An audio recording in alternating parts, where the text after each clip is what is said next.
All right, good morning, everybody. Welcome. It is 10 a.m., Tuesday the 13th. This is the regular meeting of the Board of County Commissioners. With that, Commissioner Herman, will you lead us in the Pledge of Allegiance?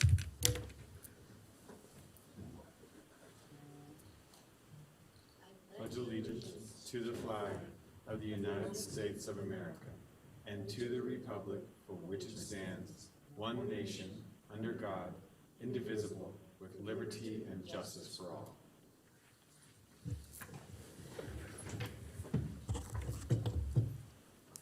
All right, thank you, Commissioner Herman. All right, Madam Clerk, can I get a roll call, please? Yes. Bob Lucy, Chair. Here. Marcia Burke-Bigler, Vice Chair. Here. Katie Jung via phone. Present. Vaughn Hartung. Here. Jeannie Herman. Here. County Manager Eric Brown. Here. Assistant District Attorney David Wattsville via phone or Zoom. Here. And I'm Jan Galasini, Chief Deputy County Clerk. Sir, you have a quorum. Thank you, Madam Clerk. All right, we are on to our item 3, our public comment. Mr. Manager. Yes, sir. Item 3 is public comment. I think I'd be ready. Public comment heard under this item will be limited to 3 minutes per person and may pertain to matters both on and off the commission agenda. The commission will also hear public comment during individual action items with comment limited to 3 minutes per person. Comments are to be made to the commission as a whole. All right, sir, can I have, Mr. Clerk, can I have the public comment? Will you please call public comment? Certain. We'll start with the people in chambers. First is Robert Quilici, followed by Mr. Cangiato.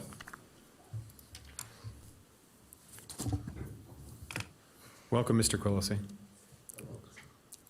Yes, I'm here to try to get that Quilici Ranch Road totally improved by the county. Now, at this point, it goes to the Quilici Ranch, but the whole road is entirely in 3 miles, and there's a deed that was written in 1864, and it was a toll road in 1864.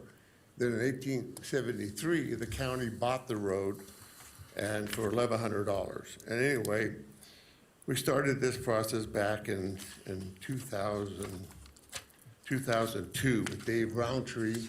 He tried to contact the railroad to clear the right-of-way up because it's on railroad right-of-way. And the railroad, he offered $10,000 for the proper paperwork, to administrate it. And the railroad never even responded. So then, a year later, by this time, we found that the county bought the road in 1873 for $1,100. And so Mr. Sattler, this Tom Gadd, the public works director in 2003, sent a letter back to the railroad rescinding the offer of $10,000. And we found that the county had a deed to this road. In 1873, they bought the road for $1,100.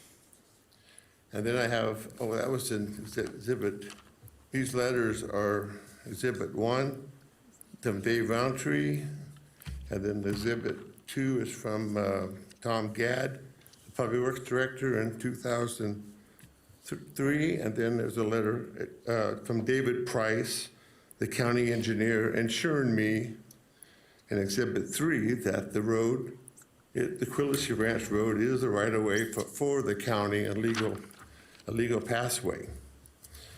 The question was, it never went past the Quilici Ranch, which had been the problem the whole year, all of these years. But the road continues for 5/10 of a mile to the end. And to prove that, in exhibit 4, the county accepted bids to build a road at Marble Works, which is 2/10 of a mile past my home. And now that lot came up for taxes. It's a 2-acre parcel, a 2.02 acre parcel, and it's owned by Washoe County to this day. we went to the auction. I went to the auction to try to buy that lot, but decided to keep it, the county decided to keep it for park services. That was in 2004. The parcel that parcel is located in Exhibit 5, Mr. Quilisi, just south of my lot, my property. In fact, it's bordered by the Truckee River on the west side and bordered by the Mr. north side. Quilisi, you only have 3 minutes, sir, so your time has expired. If you want to provide your comments to the clerk, they can get those comments to us, and we can get staff to grab you, and we can direct you in the right direction to have one of us meet with you, okay? So your time's expired. I'm sorry, sir. Okay. Thank you. Next up, we have Mr. Cangiato.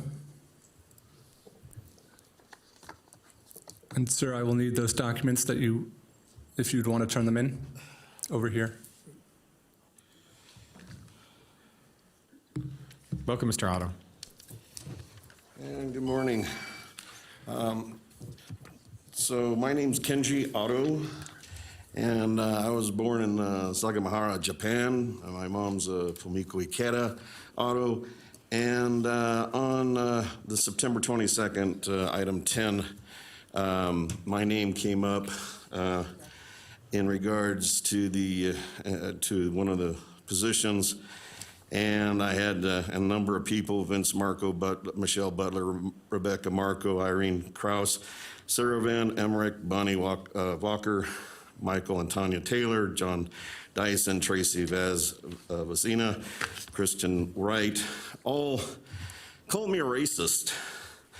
Well, first off, a racist, a belief that race is a fundamental determination of human traits and capacities, and that racial differences produce an inherent superiority of a particular race.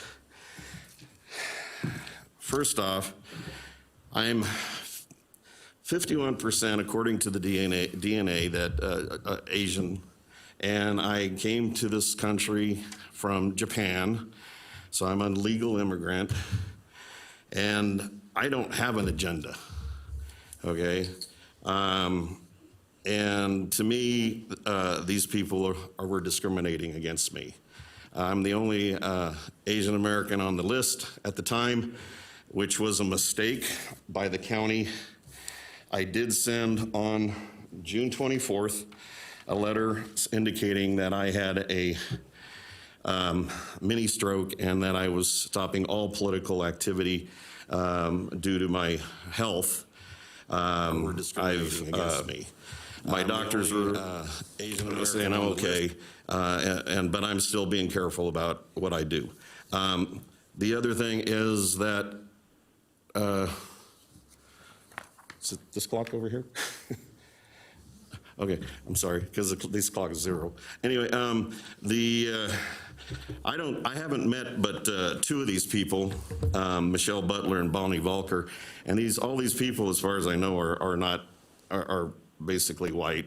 But I don't like to talk about this issue. I think it's kind of vulgar in the respect that anybody has to throw this word around.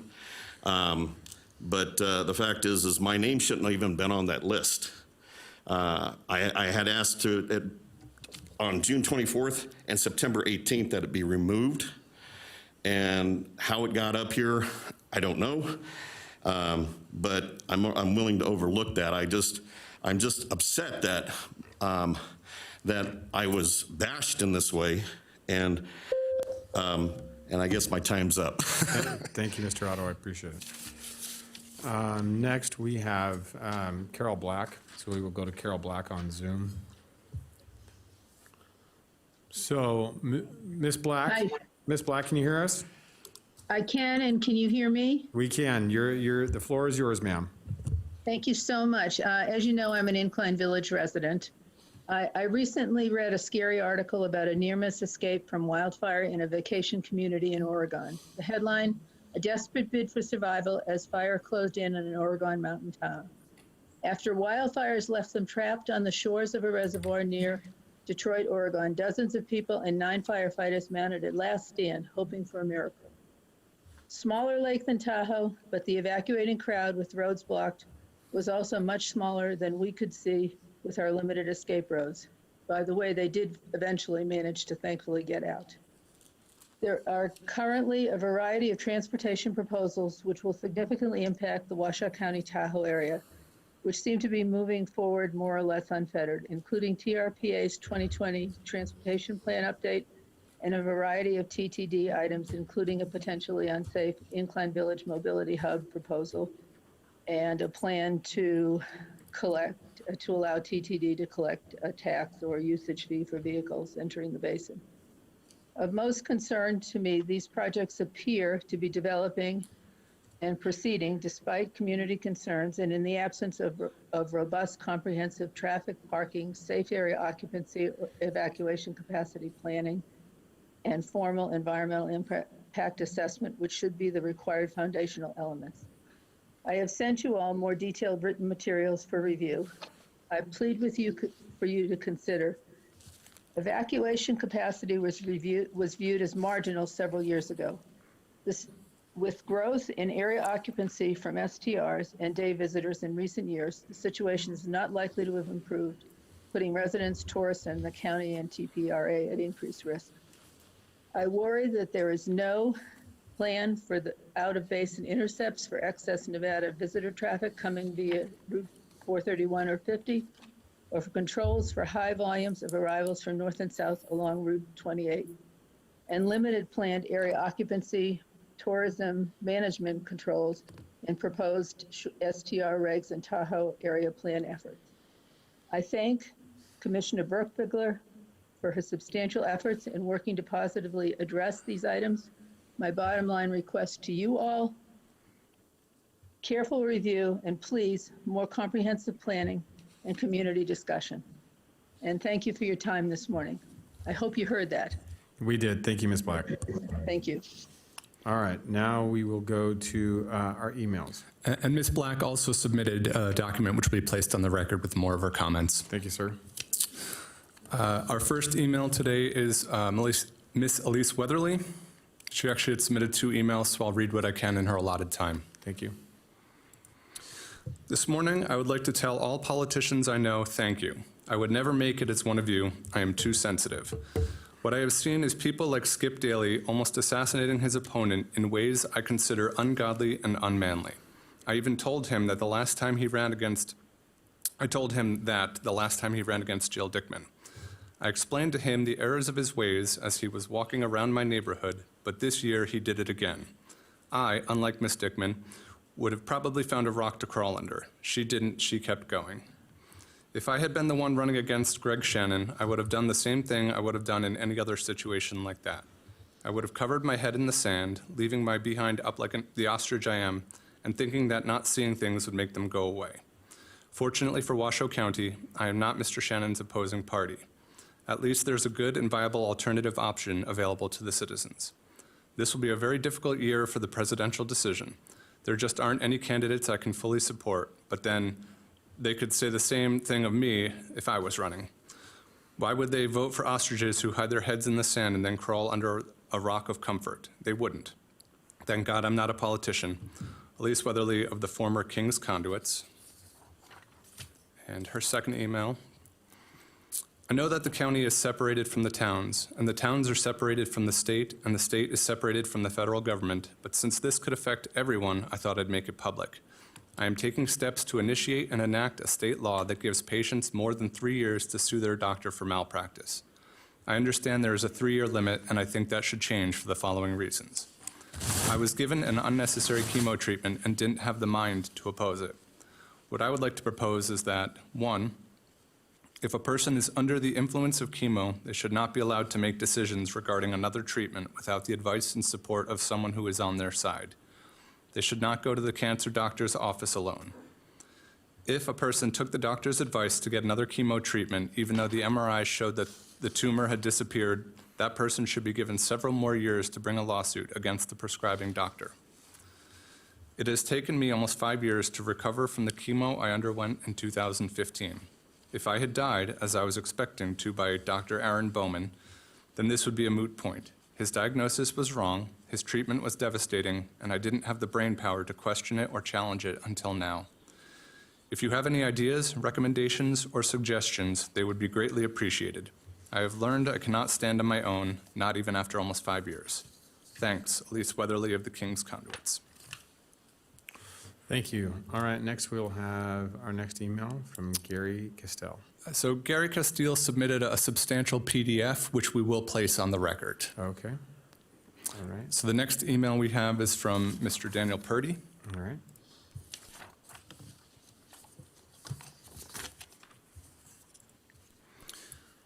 Daniel Purdy, brother of Thomas Purdy, murdered at WC Jail. I have asked the commission to do their job at the jail, but it seems as though nobody cares, even if the people come out in body bags.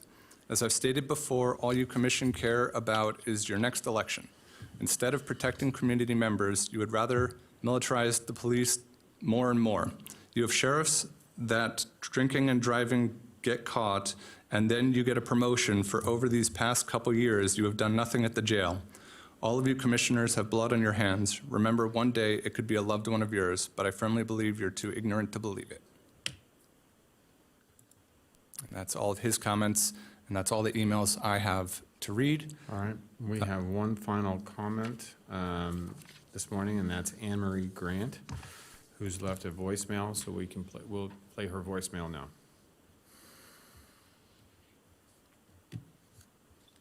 Anne Marie Grant, for the record, sister of Thomas Purdy, murdered by Reno PD, hogtied by Officer Christopher Tallman, Jorge Aparicio, and David Tallman.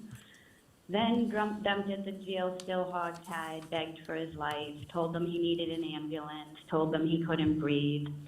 This was all while the county commissioners who are currently sitting on the board neglected their duties under NRS 211.020 to inspect the jail and into the safety and well-being of the inmates. Perhaps my brother would be alive if you had been doing your job. I couldn't help but notice during the county commissioners' little thing you did recently against the people running against you that two of you denied that NRS 211.020 is your job. FYI, the NRS says it's your job. FYI, personal visits to your daughter do not count as doing your job. So I just hope that you get voted out. I hope Marie Baker and Alexis Hill replace the two of you. Have a good day. All right, And Mr. Chair, she did also submit an email, which we placed on the record. thank you, Mr. Clerk. All right, we will close public comment, seeing no further public comment signed in this morning, and bring it back to the board. Mr. Manager, we're on to item 4.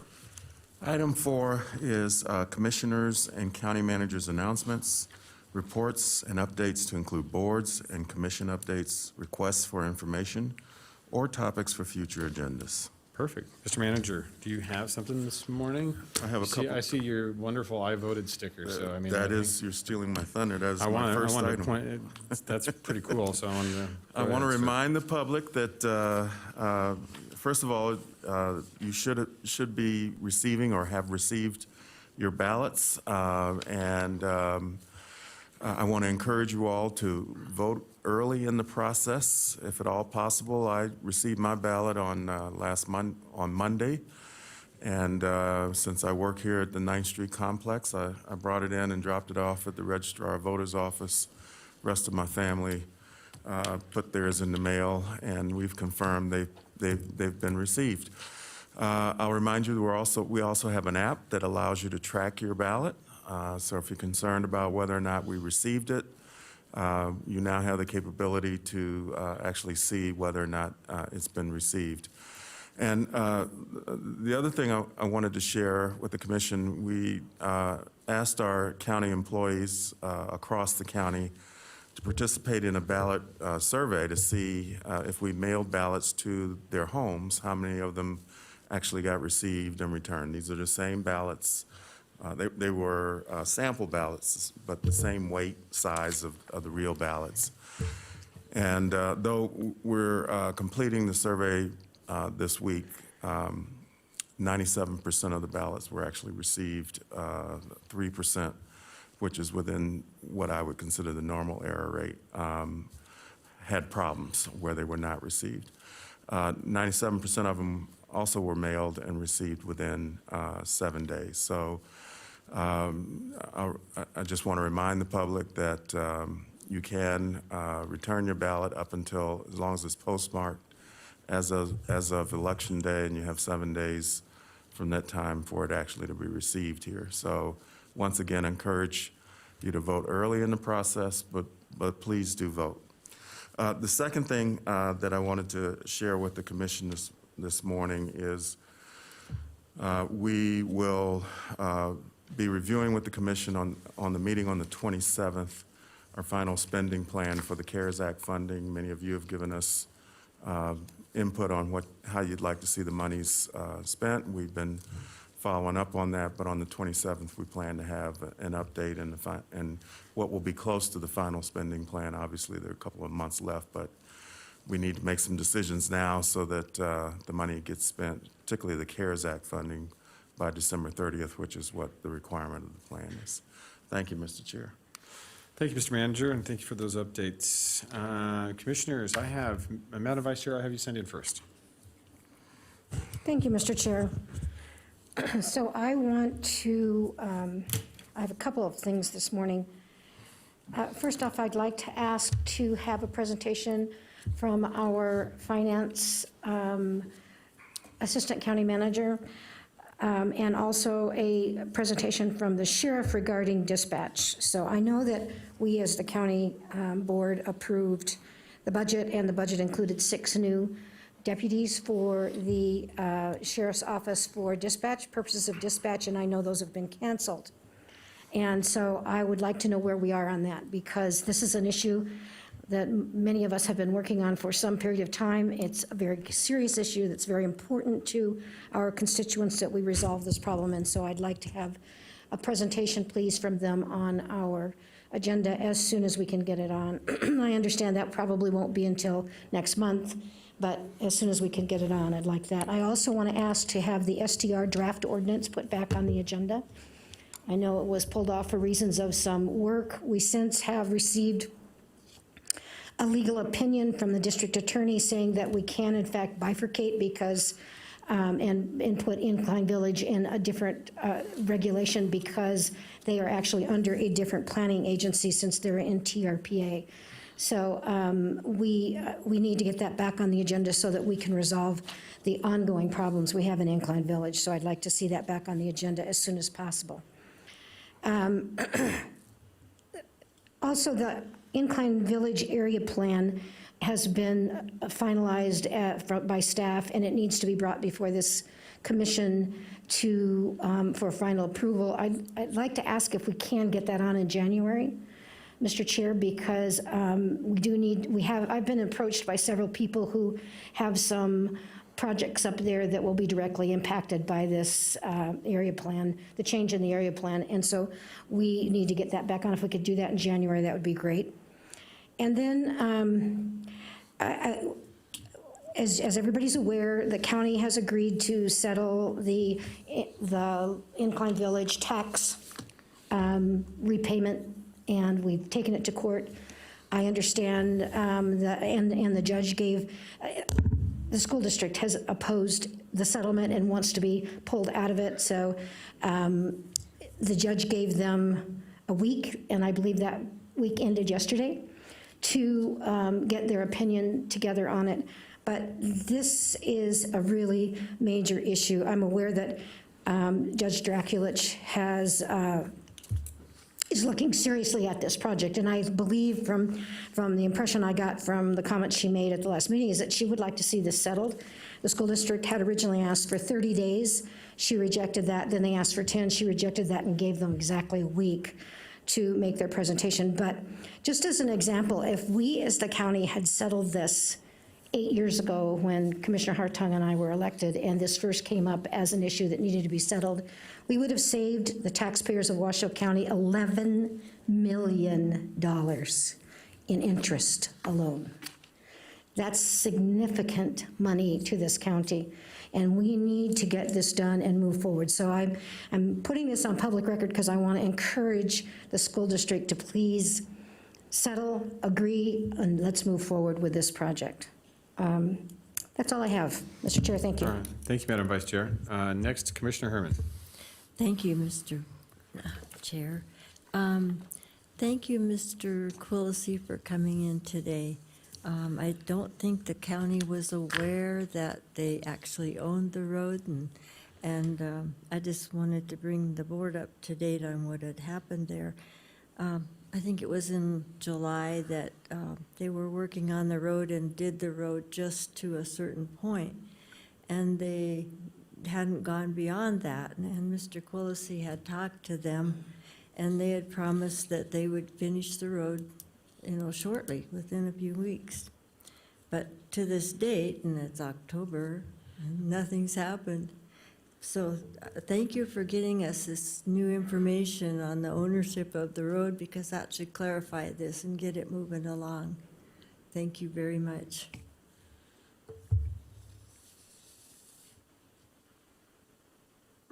Is that it? That's it. All right. Thank you, Commissioner Herman. Commissioner Hartung, I have you signed in next. Thank you, Mr. Chair. Mr. Manager, thank you for bringing us up to date on some of the options that the voter registrar has. I'd also like to point out that we now have a wonderful online sample ballot that you can go on and make your choices.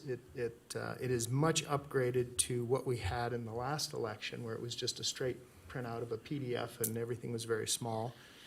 It's fairly easy to find. You just go to the voter registrar's page, and then in the first column, I think it's the third option down on the left, and it just says online sample ballot. It's a great option. The legislature passed that a few years ago, actually in 2016, and so I would encourage people to just at least have a look at it. It's a great way to view your options. We, on a completely different note, we've got a bunch of issues in Spanish Springs on some of the side roads with speeding again, and I want to thank the Sheriff's Office for their work with sending officers out. But at the end of the day, that's a short-term fix. I have been asking staff since I got elected, and before, when I served on Citizens Advisory Board, when I served on the Planning Commission, and then elected on Dolores. Dolores continues to be a major issue for us.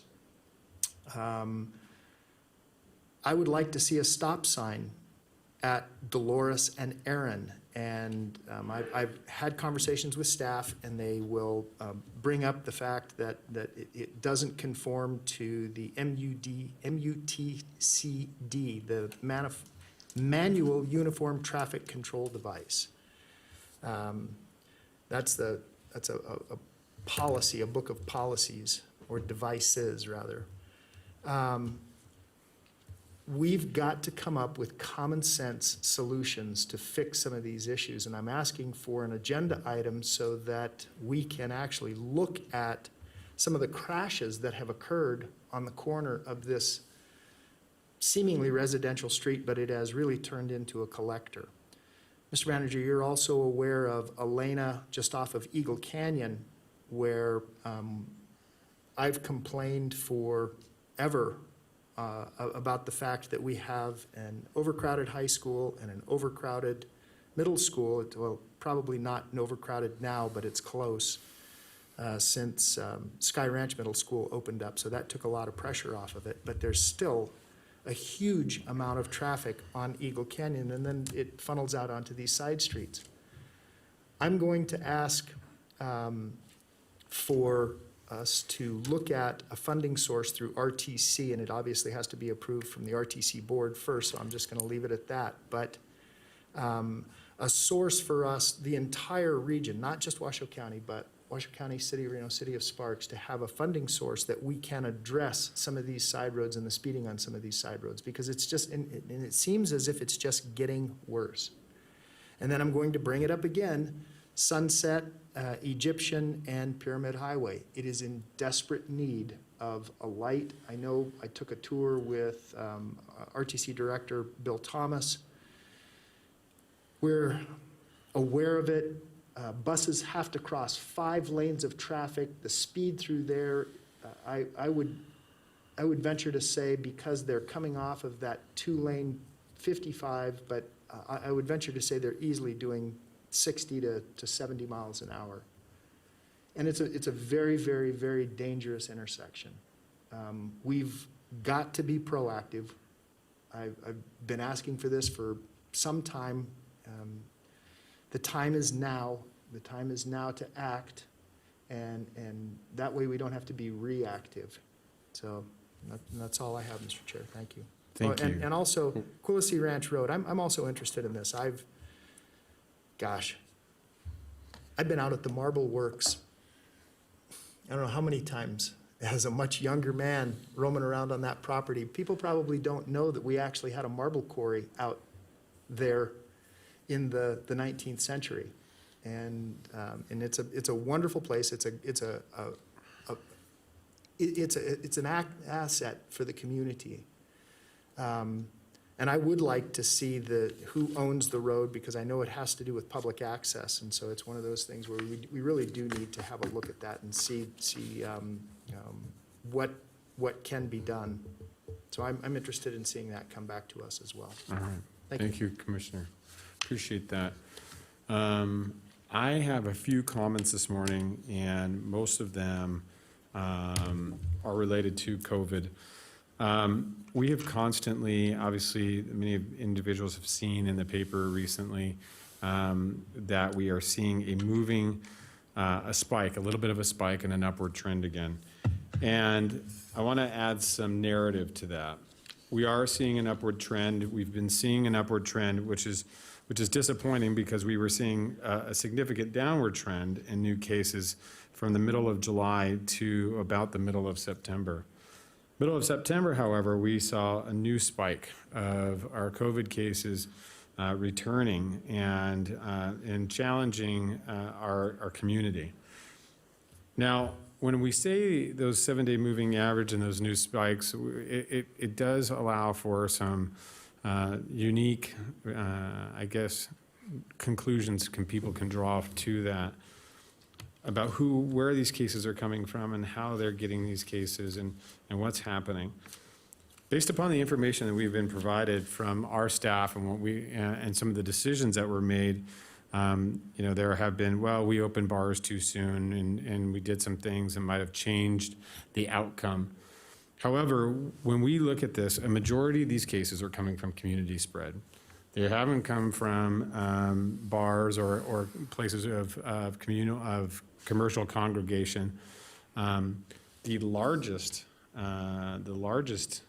group of spread that we are seeing, which is disappointing to me, and I know I've followed on social media and also in the paper, how the students are upset that the university is restrictive, but the largest group currently in Washoe County that is seeing cases is the 18 to 24-year-olds.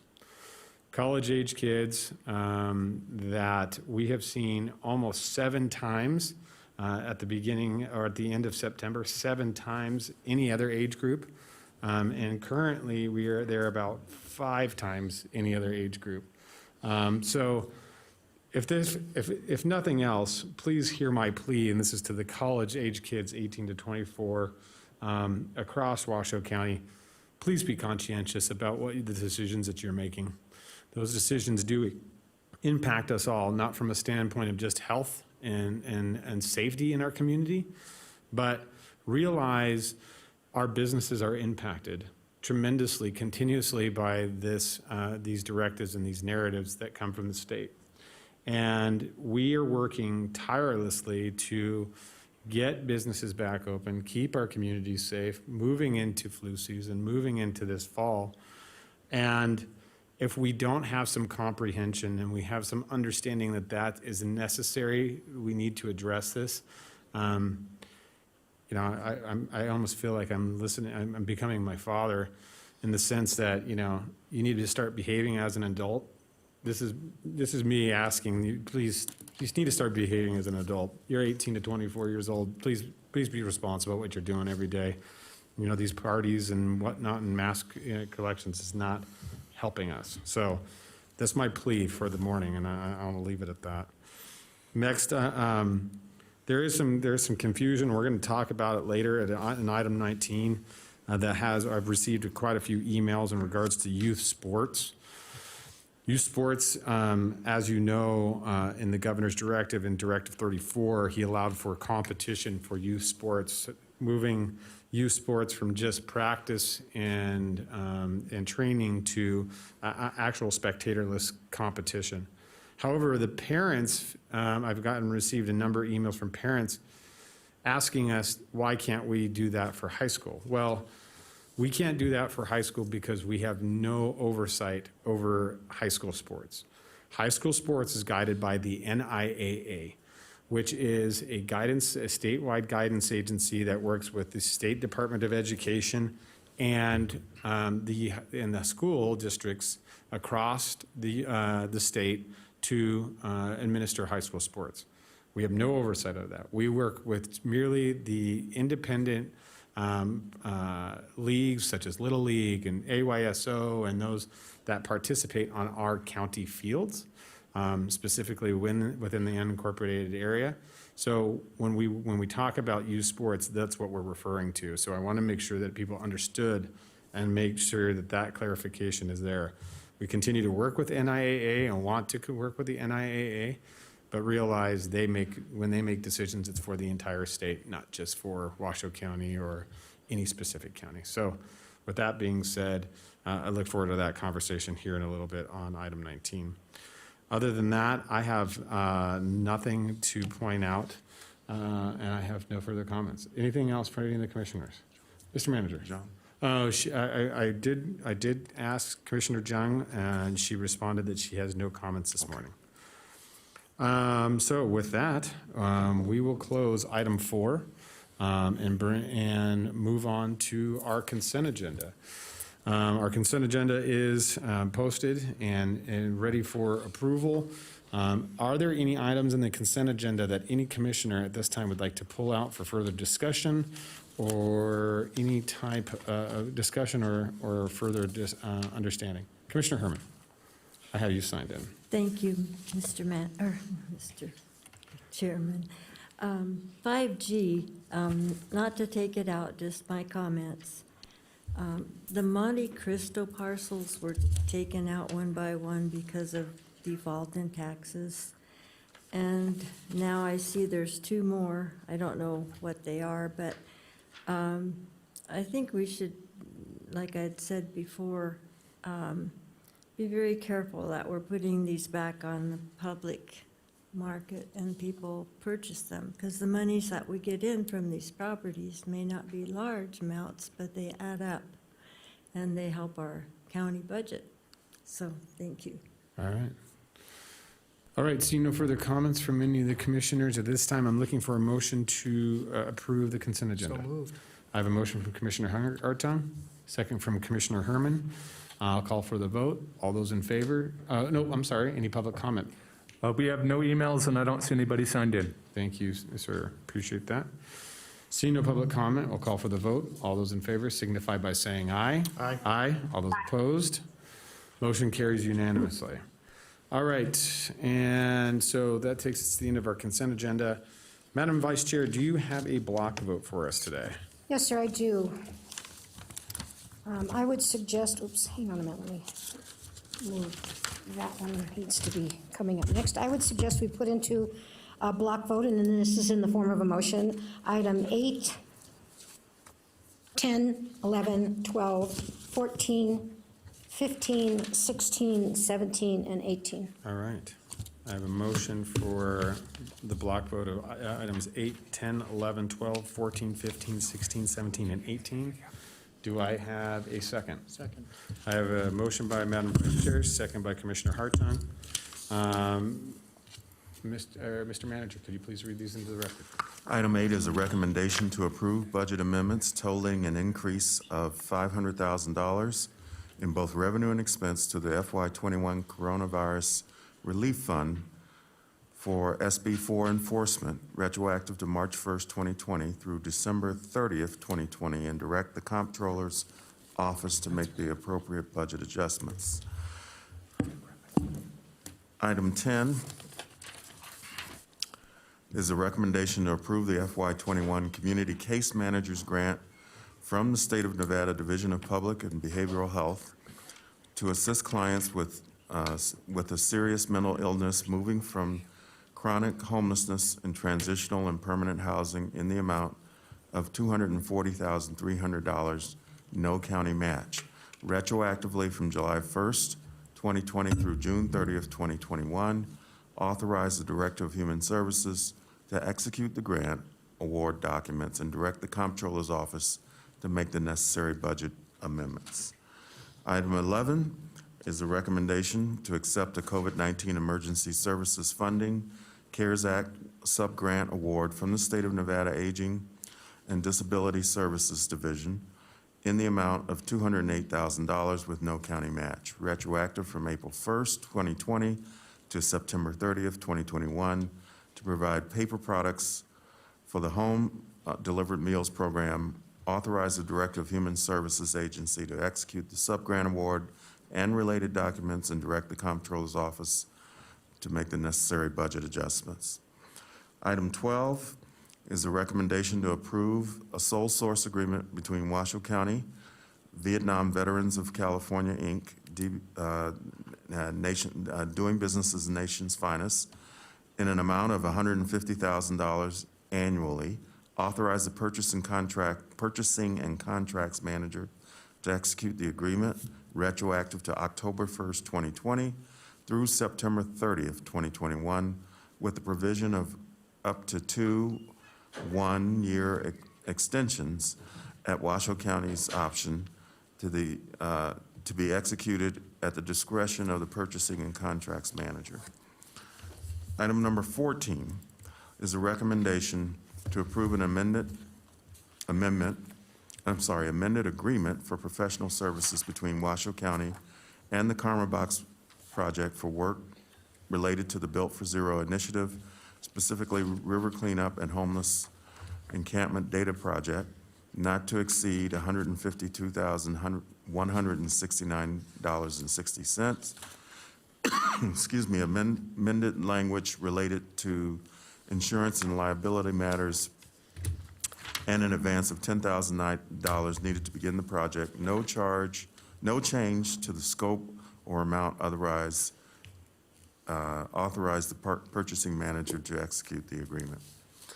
Item number 15 is a recommendation to approve a 25-year lease agreement between Washoe County and the State of Nevada by and through its Division of State Lands and the State Land Registrar for and on behalf of the Department of Health and Human Services to lease property located at the Northern Nevada Adult Mental Health Services Campus, APN 032-050-56, for Washoe County programs that serve Northern Nevada's vulnerable populations, replacing the previous lease entered into on June 11, 2019. Lease agreement cost is $576,829 per year, for which the county will receive an equivalent credit each year from the state in consideration for work and improvements made by county, which total or will total $14.7 million. Maintenance and service-related operating costs are approximately $6,728,000 annually. Number 17,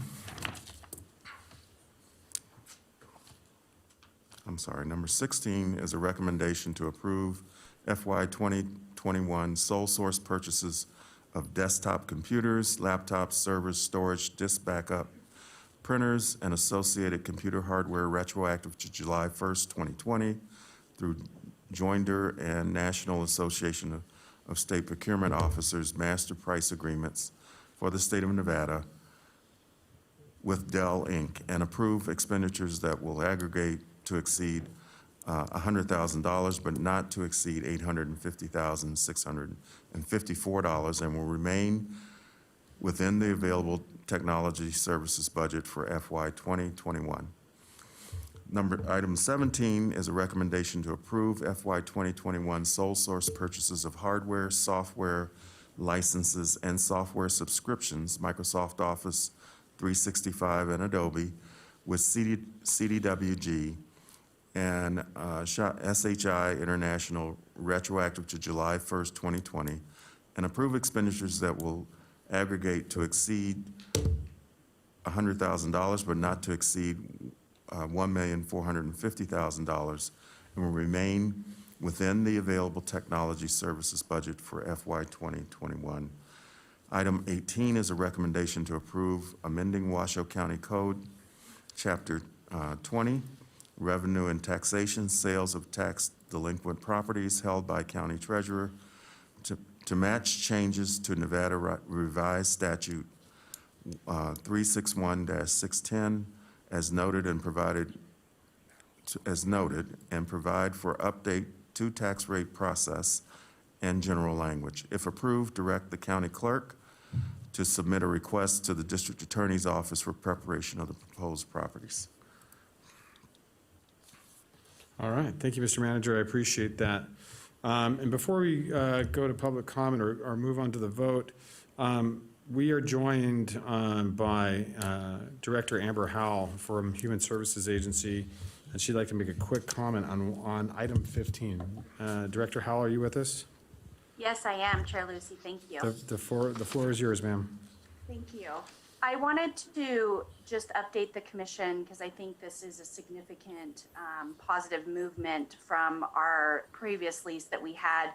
The previous lease before we started construction at the NAMS campus, currently renamed to Our Place, was a 15-year lease that would have ended 2033 or 2033, and it was specifically the lease was tied to specific buildings.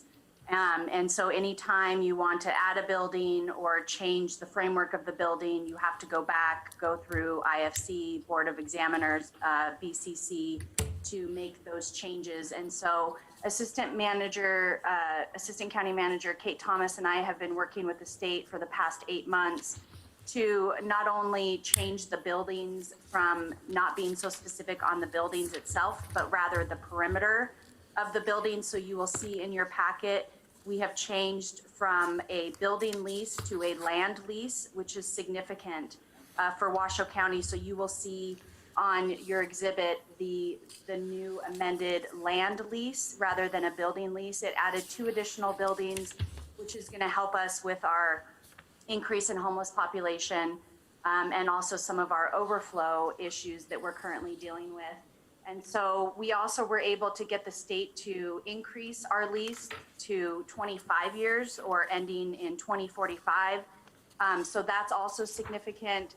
It allows us to add the garden, and anytime we want to put additional things on the campus, whether it's additional buildings or medical clinics or anything of that nature, anything within the boundary line, we are now able to do at our leisure. And so it's really significant for us because we can pivot and respond much more quickly having the land rather than the building. So I think it was important enough to share the significance of that and to let you know that the lease has been extended to 25 years now. That's fantastic. Thank you, Director Howell. We do appreciate all the work that you've done with Our Place. It is magnificent and fantastic, and we're very excited to have that within our community. So thank you.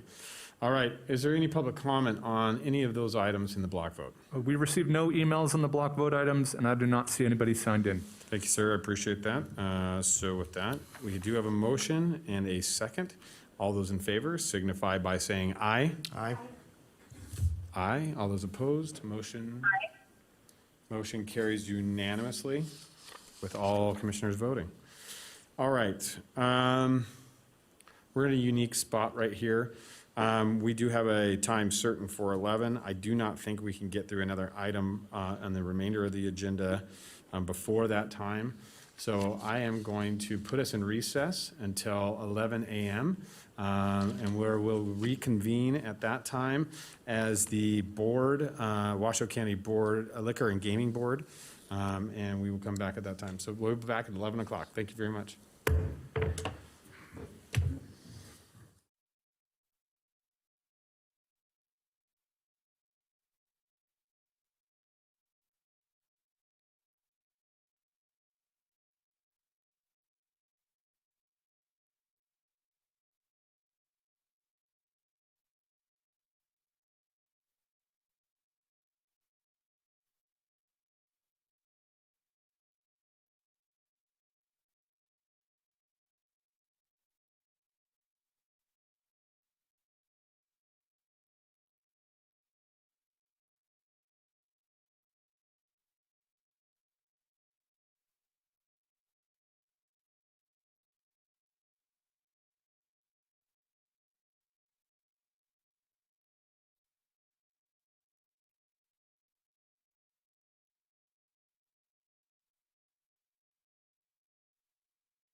liquor board, did they join us on Zoom?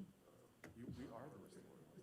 Oh, we are the liquor board? Oh. Yeah, it's one of our, I know, we've never really convened as much. No, I didn't realize that. Okay. Oh, we'll reconvene, I see it. He's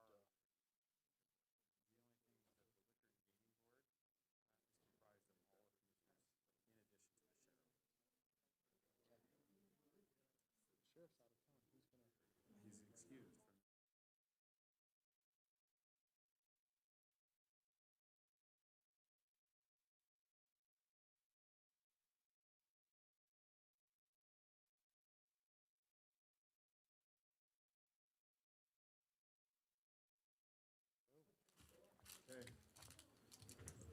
Ready?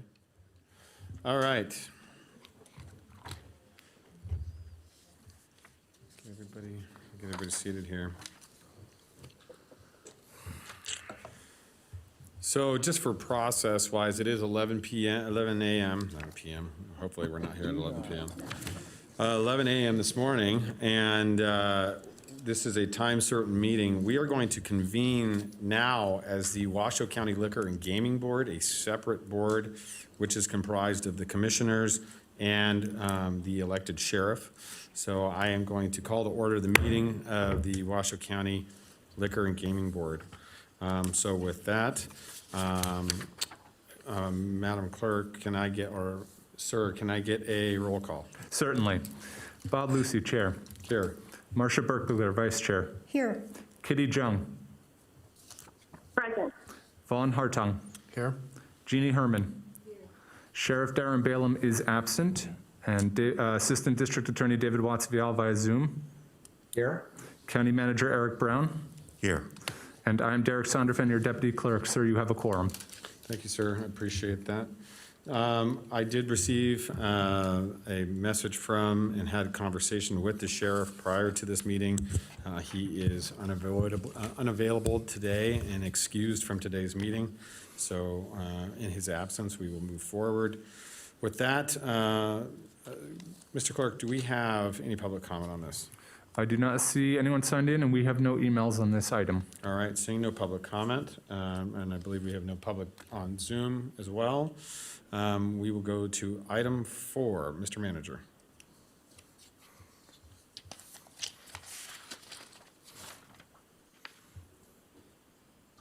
Item 4. Wait a minute, I don't have an item 4, Mr. Chair. Do you want me to jump into that? I'll take it. Yeah, just so everybody knows, this is a little awkward for us. We don't do this. I'm sorry. That's okay. All right, I got it, Mr. Chair, my apologies. I threw you off. No. Item 4 is a possible action to direct county staff on collection of approximately $170,805 FY20 Quarter 4 AB 104 gaming tax and distribution of AB 104 accounts receivables to other local governments and special districts, and possible direction to staff on Washoe County Code Chapter 30.390, license fees, penalties as they relate to issuing of credits and waiving of penalties totaling approximately $59,000 for the period ending April 1st, 2020 through June 4th, 2020, and staff recommends equally dividing the outstanding tax over the remaining 2 quarters of FY21 and distributing the appropriate share to each of the other 10 entities that received the tax, and issuing credits and waiving Washoe County gaming license penalties during the period of April 1st, 2020 through June 4th, 2020, due to the impacts of COVID-19 on gaming revenue in Washoe County Community Services. Thank you, Mr. Manager. I do appreciate that. So for clarification, as the manager, there are 2 items here. Under the emergency directive, not only in Washoe County, but through the state, as everybody knows, we did close all gaming floors and casinos effective in April or in February, and did not reopen them until recently. And when under that direction, we did offer to the gaming properties in the unincorporated area a waive of those penalties during that period. So that is the second part of this, this action today. And then also would be the distribution and the changing of fees over a period of time and extending that, being that we have adverse challenges to gaming revenue, things that we've worked on. So the staff report is provided in your binder under item 6 for clarity. We do have to take action on this. Is there any comments or questions from any of the commissioners in regards to this item? Madam Vice Chair. Yes, Mr. Chair, do we need to do it in more than one motion? It looks like it's in the form of 3 different actions. We can do it in form of 3 actions. Let's, I would say yeah, that's we it. need to do 3 actions if we're going to make changes on any of them. Otherwise, I think we could make them. Well, I think it's 2. One of them is a combined action, Madam Vice Chair. I think the second one is the waiving of the credit, the crediting of or the waiving of the penalties. We can ask, let's ask a legal, Mr. Wattsvial, are you on Zoom? I am. Can you answer Madam Vice Chair's question in regards to a motion in regards to this? Right. So what you really just need to do is make sure that you're being clear in whatever motion you make. It would probably be easier to do at least 2 motions. One would involve tax, one would involve licenses. You could also do it in 3 different motions if you wanted to. Okay. All right, thank you. I appreciate that. All right. So are there any further discussions or questions on this item from any of the commissioners? I'm seeing none from the board. Mr. Clerk, is there any public comment on this? We've received no emails, and I see no one signed in. All right, sir. And do we have anybody joining us via Zoom wishing to speak? Seeing none, I'll bring it back to the board. Okay, Madam Vice Chair. I'll be happy to make a motion. Sure. Thank you. Okay, I move to direct staff to collect approximately $170,805 for fiscal year 20, quarter 4, AB 104 gaming tax, and distribute AB 104 accounts receivables to other local governments and special districts, and direct staff on Washoe County Code Chapter 30.390 license fees, penalties as they relate to issuing of credits and waiving of penalties, totaling approximately $59,000 for the period of April 1, 2020 through June 4th, 2020, and equally divide the outstanding tax over the remaining 2 quarters of fiscal year 21, and distributing the appropriate share to each of the other 10 entities that receive the tax. So do you want me to add? Okay, so is that the form of the first motion? That's Okay, the first motion. We got that in the first motion. Do I have a second on that? I have a motion and a second. Seeing no public comment, I'll call for the vote. All those in favor signify by saying aye. Aye. Aye. Aye, did you hear mine? Yeah, we got you, Commissioner Jung, thank you. I'm looking at the clerk, we got the, so, looks like so please affirm your votes on the screen. Motion carries unanimously with all commissioners voting. All right. So now it's on to the second issue of Okay. the staff report. Madam Vice Chair. Thank you, sir. I move that we issue credits and waive Washoe County gaming license penalties during the period of April 1, 2020 through June 4th, 2020, due to the impacts of COVID-19 on gaming revenue in Washoe County. Second. All right, I have a motion and a second in regards to penalties. Is there any further public comment? Seeing none, I'll call for the vote. All those in favor signify by saying aye. Aye. Aye. All those opposed? Motion carries unanimously with all commissioners voting. Please affirm your vote on the screen. And All Mr. right. Chair, both of those votes were 5-0 with Sheriff Balaam not present. Correct. Thank you. I forget that he is not with us. Thank you. I appreciate that. All right, we are back to the final item of this, the board, Liquor and Gaming Board. Is there any further public comment? We have no emails, and I do not see anyone signed in. All right, seeing no further public comment for this, we will adjourn as Liquor and Gaming Board. All right. Now for all this form, function, and process. We just enjoy it so much here. All right, we're now back. I will call us back in from recess as the regular Board of County Commissioners. We're on to item 7, Mr. Manager. Item 7 is a recommendation to approve the appointment of Washoe County Board of Adjustment applicant to represent Commission District 5. Generally includes the areas of Verdi, North Valleys, Cold Springs, Warm Springs, portions of Sun Valley, and all of the high desert area, planning area extending to the Oregon border.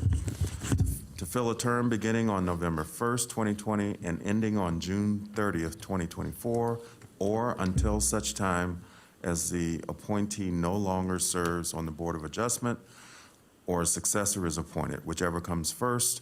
Applicants include Larry Chesney, Ashlyn S. Ely, Rob Pierce, David L. Salinger, and Vernon S. Walagora. Thank you, Mr. Manager. At this time, this item, I am going to continue this item, and I will explain why I'm going to continue this item until after the election in November. This item, we did announce would be brought back as soon as possible based upon some other challenges. Commissioner Herman did bring to my attention that the code does allow for a member to sit on the BOA and the Board of Adjustment and the Planning Commission simultaneously, and allows for one member to do so. But however, Mr. Chesney, we corrected that. But Mr. Chesney does appear currently and has applied at the registrars of voters to serve on the Palomino Valley GID and is currently on the ballot for the November election here in 2020. And our current code in chapter Division 9, 912, which states the appointment and qualifications for the Board of Adjustment, that any member, and this is in subsection C, section 2, that any member shall hold no other public office with the exception of that one member may also be on the Planning Commission. So he could be on the Planning Commissioner if Mr. Chesney was elected to serve on the Palomino Valley GID. However, if he was elected, he could not serve on the BOA because he could not hold public office. With that being said, I feel and I've had discussions with staff, there's no urgency other than they are worried about some scheduling issues, but nothing massive and that needs to be addressed immediately. And they do have enough members for a quorum that I'm going to pull this item and continue it until after the election so that we can confirm and make sure that we are not being redundant in any action that we take here at the commission. So with that, I'm going to close item 7 for today, and we will bring that back at a later date, like I said, probably mid-November. All right. With that, we'll move on to item 9. Mr. Manager. Item 9 is a recommendation to approve the calendar year 2021 health benefits program for employees, retirees, and other dependents at an approximate annual cost of $59.3 million, and authorize the Director of Human Services Labor Relations to execute all insurance contracts and service agreements pertinent to the health benefits program. All right. I believe we have a presentation from Ashley Barrington. Thank you, Mr. Manager. Ms. Barrington, thank you for joining us today here in the chambers. We do appreciate it. Thank you for having me. So, good morning, Chair, Commissioners. For the record, Ashley Barrington, Washoe County Benefits Manager.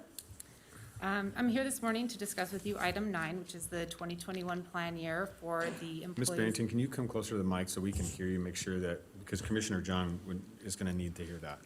Okay. There you go. Should I repeat myself? No, we're good now. You're good? No, I just want to make sure she can hear your explanation. Okay, so this morning I'm going to provide you with a pretty high-level overview of the insurance negotiations process, the renewal, and what the 2021 plan year looks like. So I do have a presentation if that's, oh, it's over there, sorry. I think so. They're bringing down you the remote right now. Oh, oh. Oh, thank you. Okay. So for our HMO plan for 2021, it is recommended that we continue with Prominence Health Plan as they are our current HMO provider. For 2021, they have offered a 2.7% increase over the current premiums for medical and prescription coverage. Based on this reasonable renewal offer, the county did not go out and solicit bids for this plan. For our PPO and high deductible health plan, those are our self-funded plans. The actuary we utilize is Milliman. Milliman is utilized to project our claims funding needs for medical, dental, and pharmacy claims costs. They utilize our enrollment eligibility, claims experience, reinsurance reimbursements, and other reimbursements from other sources. Based on Milliman's projections for the 2021 plan year, the PPO was projected to increase 21.4%, and the high deductible was set to increase 20.5% over the current year. When looking at Milliman's projected revenue needs based on their analysis, as well as the county's budgeted, when compared to the county's budgeted premium increase required, it brings us to a shortfall of just over $2 million.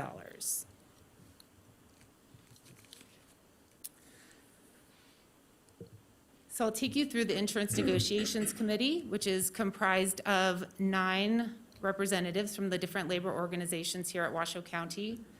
1 representative is from the unrepresented category of employees.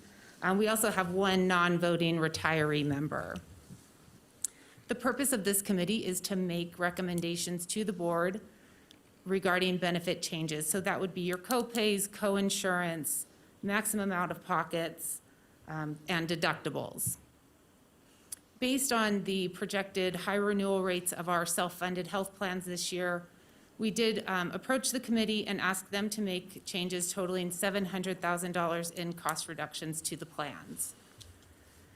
I will tell you that this was a very thoughtful process, that the committee was very engaged. The representatives convened on their own and were very thoughtful and came back and voted unanimously to make benefit changes totaling $505,000 approximately. In exchange for those benefit changes, the county had proposed that we make no benefit changes to the HMO. We increase medical claims funding by 6%, pharmacy claims funding by 5%, add domestic partner children as eligible dependents, and we would allow the Health Benefits Fund to absorb the gap between the projected revenue needs and the anticipated actual claims expenses, which would be approximately $1.8 million. The recommendations made by the Negotiations Committee is reflected here on the screen as well as in the staff report. Again, this was a very thoughtful process. You will see changes to both the PPO and high deductible health plan, deductibles, and maximum out-of-pockets on the individual and family tiers of coverage. Additionally, the ambulatory surgical centers benefit is being reduced, or is recommended to be reduced, to an 80% coverage level, which is really in line with all of the other benefits within those plans. Lastly, the recommendation is to implement a Sharks pharmacy program, which will assist in reducing costs to not only the member, but also to the county's health plan. So again, these recommendations before you are set to reduce costs by just over $505,000 annually.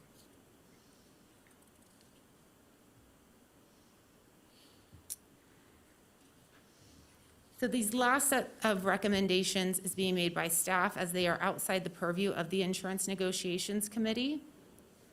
The first recommendation is to move our self-funded health plans to a single administrator, Hometown Health.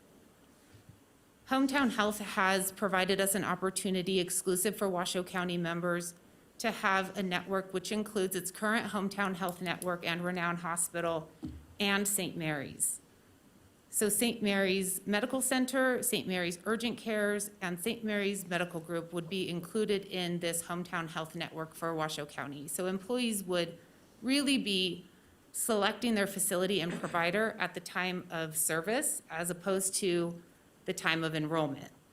So right now, the structure would be that the employee selects CDS Group Health with the UHN network to access St. Mary's, or they select Hometown Health to access Renown. This would provide them with the greater flexibility to choose either at the time they needed service.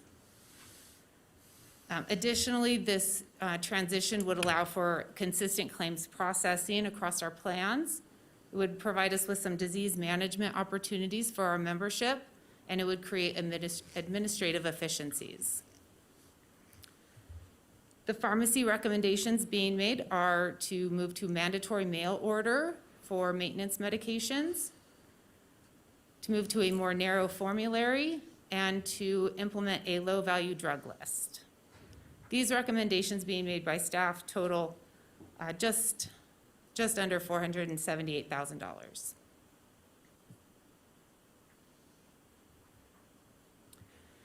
So just to recap, if the recommendations set forth today are approved, the PPO would increase about 6.99% on average across all tiers. So that's employee, employee spouse, employee child, employee family.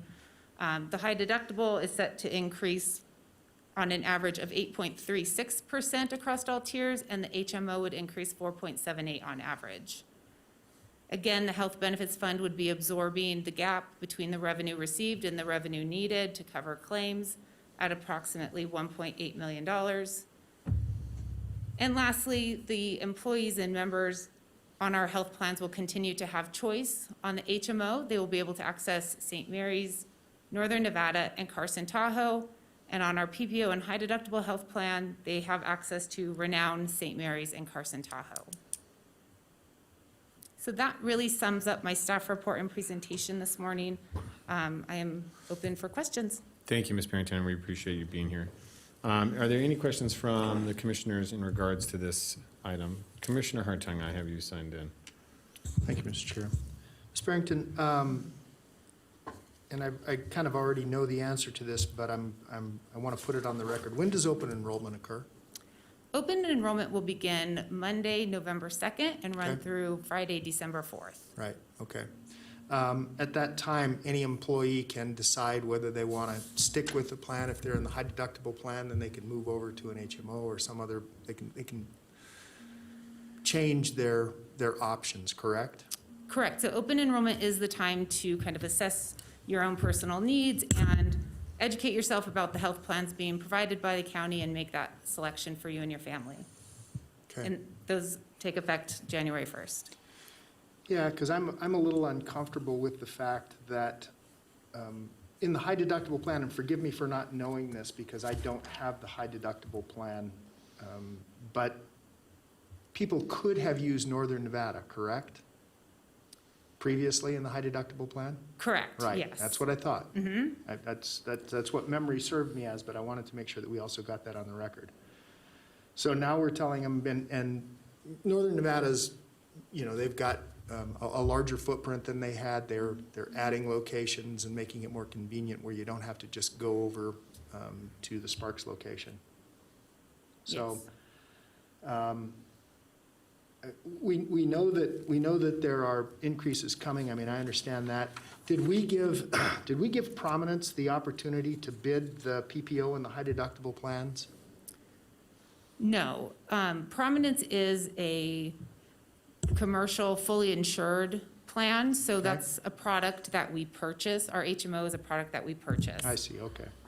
We utilize kind of their sister company, CDS Group Health, currently. Right. To administer one of our PPO plans and one of our high deductible plans. Okay, so it's a sister company of theirs. Yes, it's under the UHS umbrella. Okay. Thank you, Mr. Chair. All right. Any other commissioner? I want to go back, Ms. Barrington, really quickly to the INC this was, you said this was voted on by the INC and the membership of the INC. Was that a unanimous vote from their group in regards to support these changes? Yes, Okay. the benefit changes were unanimously voted to approve. Okay, so all bargaining groups had the opportunity to discuss this and go through these plans and felt these were adequate changes for their membership? They did. They were Okay. very thoughtful about the recommendations they're making today. It was a very collaborative effort, I just want to Good. say. All right. And then the last question I have is that with the high deductible plan, we are still I believe for new employees coming on board,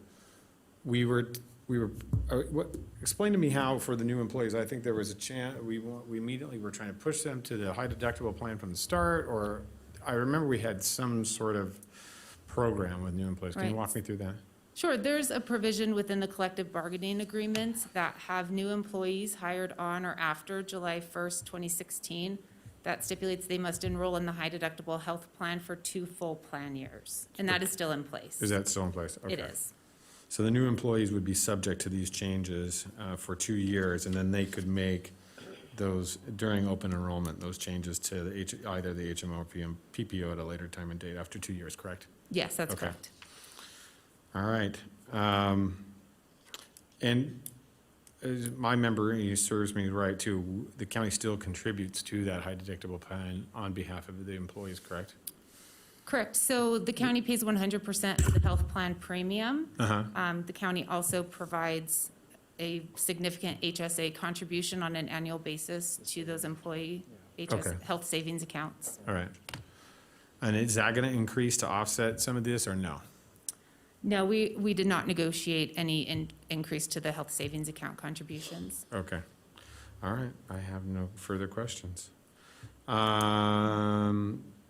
right. I have another question. Commissioner Hartung. What happens if we decide not to do this, Ms. Barrington? You can't see me smiling. What happens if we decide no? If you decided to not accept the recommendations, I think I would ask that we kind of spell out what recommendations you're not looking to approve. Are they staff recommendations, or are they recommendations from the INC? As those would have 2 different processes to go through. INC would need to reconvene and see if we can remedy where they missed the mark. Of course, if they're unable to do that to your satisfaction, then we would go through an arbitration process. So that process would obviously delay open enrollment. It would delay communications and educational sessions provided to employees so that they can make a good decision for them and their families. Okay, I just want to know what happens if we choose not to decide. It's just. I faint here at You the have to- podium. You have to know what all your options are when you're making a decision. Absolutely. There is a process, like I said, for the INC. If it is staff recommendations that you would like us to reassess or have further discussions on, Right. that's a different process. Understood. Thank you, Mr. Chair. All right. Madam, Mr. Clerk, is there any public comment on this issue? I do not see any, sir. All right, do we have any on Zoom? All right, seeing none on Zoom, we'll bring it back to the board. At this time, I'm looking for a motion. Mr. Chair? Yes, Madam Vice Chair. I would move to approve the calendar year 2021 health benefits program for employees, retirees, and their dependents at an approximate annual cost of $53.3 million, and authorize the Director of Human Resources, Labor Relations to execute all insurance contracts and service agreements pertinent to the health benefits program. Madam Vice Chair, it's my motion said 59, 59. 59.3. Yeah, thank you. I just wanted, you said 53.3. But I want to make sure we could. 59.3. Thank you. Correct that. Okay. Second. So I have a motion to accept. I have a second from Commissioner Hartung. Any further discussion by the commissioners? Seeing none, I'll call for the vote. All those in favor signify by saying aye. Aye. Aye. All those opposed, motion carries unanimously with all commissioners voting. Thank you, Ms. Barrington. We Thank you do so much. appreciate it. Thank you for being here. All right. Mr. Manager, where does that take us next? I believe we're at item 13. Item 13. Item 13 is a recommendation to adopt an ordinance authorizing the issuance of Washoe County, Nevada general obligation refunding bonds additionally secured by pledged revenue, Series 2020B, in the maximum principal amount of $9.8 million for the purpose of refunding certain outstanding bonds secured by consolidated tax pledged revenues, providing the form, terms, and conditions of the bonds and other details in the connection therewith, and adopting this ordinance if an emergency now exists. All right. This will require a 2/3 vote. Thank you, sir. I do appreciate that. Are there any questions on this? For reference for the commissioners, we did just do this last year on the 2019B, Series 2019B. This is, massive savings for us, continual, so. Motion to approve. I have a motion from Commissioner Harte. I have a second from Madam Vice Chair.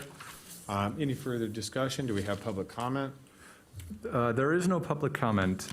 I just want to note that this would be Bill 1847, and if passed, this would be given ordinance number 1657. 16. It's Bill 1847, ordinance 1657. Okay, thank you. All right. And as the manager noted, that this does have to pass with 2/3 vote, supermajority. All right, this is a refunding. Seeing no public comment, and bring it back to the board for no further discussion. We have a motion and a second. I'll call for the vote. All those in favor signify by saying aye. Aye. Aye. Aye. All those opposed? Motion carries unanimously. Thank you very much, everyone. All right, Mr. Manager, I think this takes us to item 19, correct, sir? Yes, it does. Item 19 is a review of county actions and discussion and possible direction to staff or other action related to declaration of Emergency Directive 33 as issued by the Governor of the State of Nevada on September 30th, 2020, which requires all businesses and venues subject to capacity limitations to post signs at public entrances identifying capacities, and describes the opening, operational requirements, and limits on facility capacity and attendance for houses of worship, public gatherings of 250 or less, or 50% of fire code capacity, non-retail indoor and outdoor venues, live entertainment events, including sports with fixed seating capacity of 2,500 or greater, live entertainment events, including sports and fixed seating capacity of 2,500 or less, restaurants, food establishments, breweries, distilleries, and wineries, classrooms and instructional areas at trade schools and technical schools, museums, art galleries, zoos and aquariums, playgrounds and equipment showings of open houses of single-family and multifamily residences currently occupied and on the market for sales, and other items related thereto. And declaration of Directive 34 as issued by the Governor of the State of Nevada on October 2nd, 2020, which provides for, without limitation, the resumption of and operational requirements and limits on youth and non-professional adult organized minimal contact and non-contact sporting activities, full contact sports only on a limited basis for athletic conditioning, drills, and practices, gathering restrictions, social distancing, and facial covering requirements for participants and spectators as described in Directive 33 and 24 for sporting events operating pursuant to this directive. Requirement of a preparedness and safety plan that conforms to guidelines for leagues and associations beginning competition, games, matches, or league play, or facilities and venues intending to host games, matches, leagues, or tournaments, encouraging individual teams to adopt a preparedness and safety plan and other items related thereto. Direction to staff may include, without limitation, direction to return with recommendations on enforcement, drafting of ordinances, or updates on county actions taken to enforce the provisions of Directives 33 or 34. All right, thank you, Mr. Manager. Thank you, Mr. Manager, I appreciate that.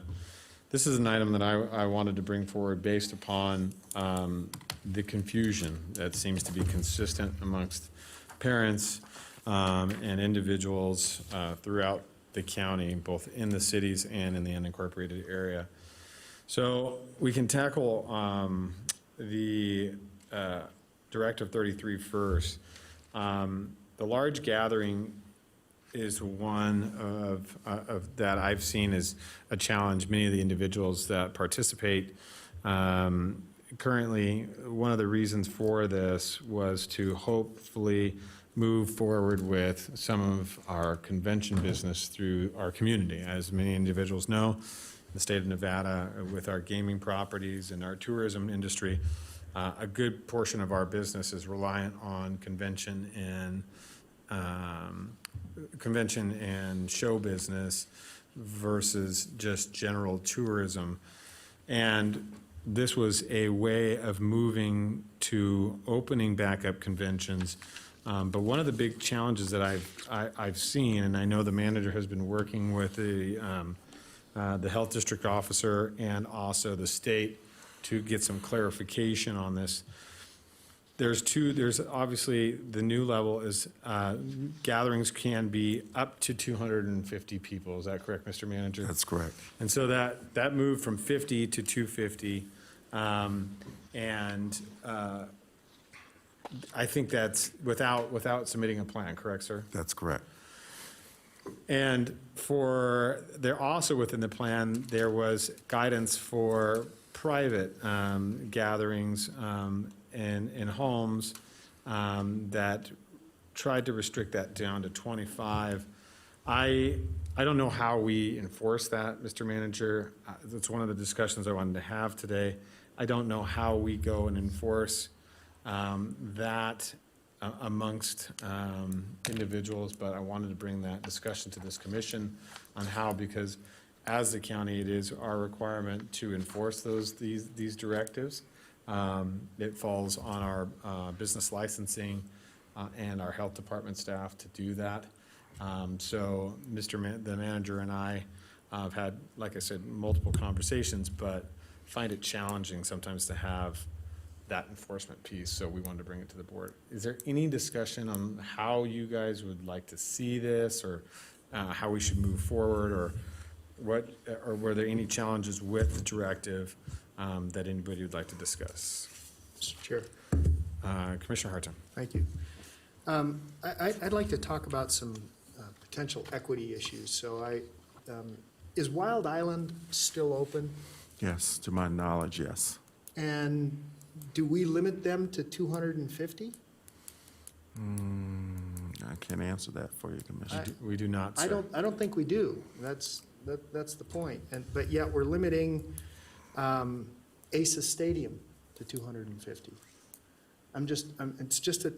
It's a question of equity, and it's a question of if the stadium, as an example, can put forth a plan on how they can reopen even a modest portion of the seating being used. Why can't we get some of these things back working and get people out as long as plans have been submitted? I don't think we've seen any major transmissions through Wild Island, at least none that I've heard. So my question is just in terms of equity, how do we approach this? So, Commissioner, if I may, we agree with you. And the discussions that have been taking place over the last couple of days with the various state agencies has been that we do need to be more consistent in managing how we review those plans and who gets to open. I should share with you that the health officer, the health district, is currently in discussions with the ACES about They were actually present at the game last weekend. I saw that. They were Yep. very impressed with what they saw in Yes. terms of at the lower 250 seating. They're confident that they're going to be able to work through a plan to expand seating at the Okay. games going forward. But it's a result of the presentation of a plan, and the ACES plan was very good, very tight in terms of what they put together. That could be reviewed by not only the health district, but the appropriate state agency, if it's B&I, if it's whoever that might be. And so what we're trying to do is accomplish that going forward, businesses or groups, youth groups or sports or whatever, would know, first of all, where they go, because there's confusion about that right now. Okay. And who do I submit the plan to?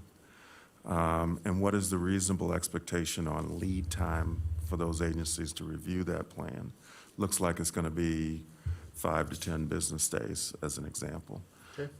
So that we have more clarity, people know where to go, and to address those obvious examples like the one you pointed out, we're not unnecessarily punishing those who have the capability to comply. And I guess I would repeat a comment that I've heard the chairman make. We're not in the business of picking favorites. Yeah. And I totally concur with that. Yes. Thank you, Mr. Chair. Thank you, Commissioner Hartung. You know, and it's a really challenging thing because there, as the manager outlined, it has to come through our health agency first, which is very clear, and there are sample plans on the Nevada Health Response website. However, where it goes from there in regards to whether it goes, as the manager said, whether it goes to business and industry or the Nevada State Athletic Gaming Commission, or it goes to the Nevada State Gaming Board, that's where the challenges come. And so we're trying to identify a clearer path for everybody so we can move through that, so that all of our properties that are represented in any of your districts have the ability to move through that smoothly. One of the other challenges that people brought up, they said, well, my understanding is that I cannot even submit my plan for this larger gathering until October 24th. For the gatherings, that is not true. They can immediately start applying and putting those plans together now for those gatherings, whether they're under 2,500 people or larger than 2,500 people. They can put those plans, submit those plans now. What is delayed until October 24th is actually tournaments and competitions that would have massive gatherings of big teams, so just specifically for sports tournaments. So that's the big challenge. The other clarification I wanted to make sure that everybody understood too is that with the large gathering over the 2,500 or under the 2,500, it's not just 250. You can't just have 250 everywhere. It's either 250 or 50% of the room in which, or the space in which you can convene. So if the space only allows for a fire code of 400, you can have, your maximum would be 200 in that room for that space. So it really isn't 250, it is 250 or 50%, whichever is less. And then obviously the 2,500 is more complex. But I think realistically, that's pretty self-sufficient. So if anybody has specific, and this is purely for the public, if anybody has any more specific questions, the manager's office, the health district, and the commission does have some more detail, and we can get you in the right direction or help you with those plans. But those plans are not reviewed by us. They are reviewed by the health district and the state. Then moving on to youth sports. This is the one that concerns me because youth sports under Directive 34, we have to enforce a number of these issues because these youth sports are on our properties, our fields within the county, at our county parks and throughout, the North Valley Sporting Complex, I think they're at the Lazy Five, they have fields. Incline Village, we have fields. We have Golden Eagle. You have fields out of South Valley Sporting Complex. These fields are managed by us. And as I said earlier in the day, we are just talking about the leagues that are public leagues. This is public leagues that, whether youth or adult, these are recreational leagues that purely use community property or county property or community property to hold these events. The challenge is now that effective immediately, those things can resume practices, games, competitions, indoors and outdoors, as long as social distancing requirements are met. The caveat, as I said earlier, tournaments may not resume until October 24th, and those have to actually have a plan submitted to the health district for discussion on that. The sports that are still not allowed are those that are full contact sports, which would allow, which are examples are football, rugby, wrestling, boxing, hockey, lacrosse, basketball. There's a number here that would exclude those sports, any county facility that we allowed for. So is there can I help any of the commission with any of these comments, or the manager, or can we, that's really what I wanted to bring forward, how we go forward about this, because I want to get football. I'd like to get, I have young kids, and I'd like to see those young kids get back on the fields as soon as possible. I think we have to continue to flatten the curve, or at least our 7-day moving average, better than we are currently at 8.4%, I believe, sir, aren't we? Right. But to do 8.2. that, we have to continue to open those sports back up. We have to go through these first steps, and I think they're good first steps. But the challenge is that how do we get staff, our park staff, to go, and do we need our park staff to be policemen of baseball games, and policemen of soccer games, and policemen of things of that nature? And do we really want our rangers to spend their time, our park rangers, doing those types of things? So, Commissioner Hartung. No. I just want consistency, Mr. Chair. That's my main concern. Consistency. Yeah. That, and that, so that we can demonstrate. And this was something that I brought up when COVID first reared its head, about how we could utilize methodologies that were deemed acceptable and apply those to businesses that had been closed, so essential versus non-essential, as it were.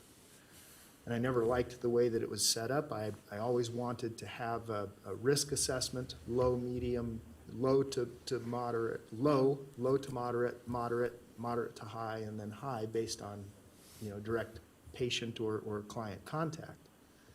I think we're in the same scenario here, where we've just got to look at do they have a plan?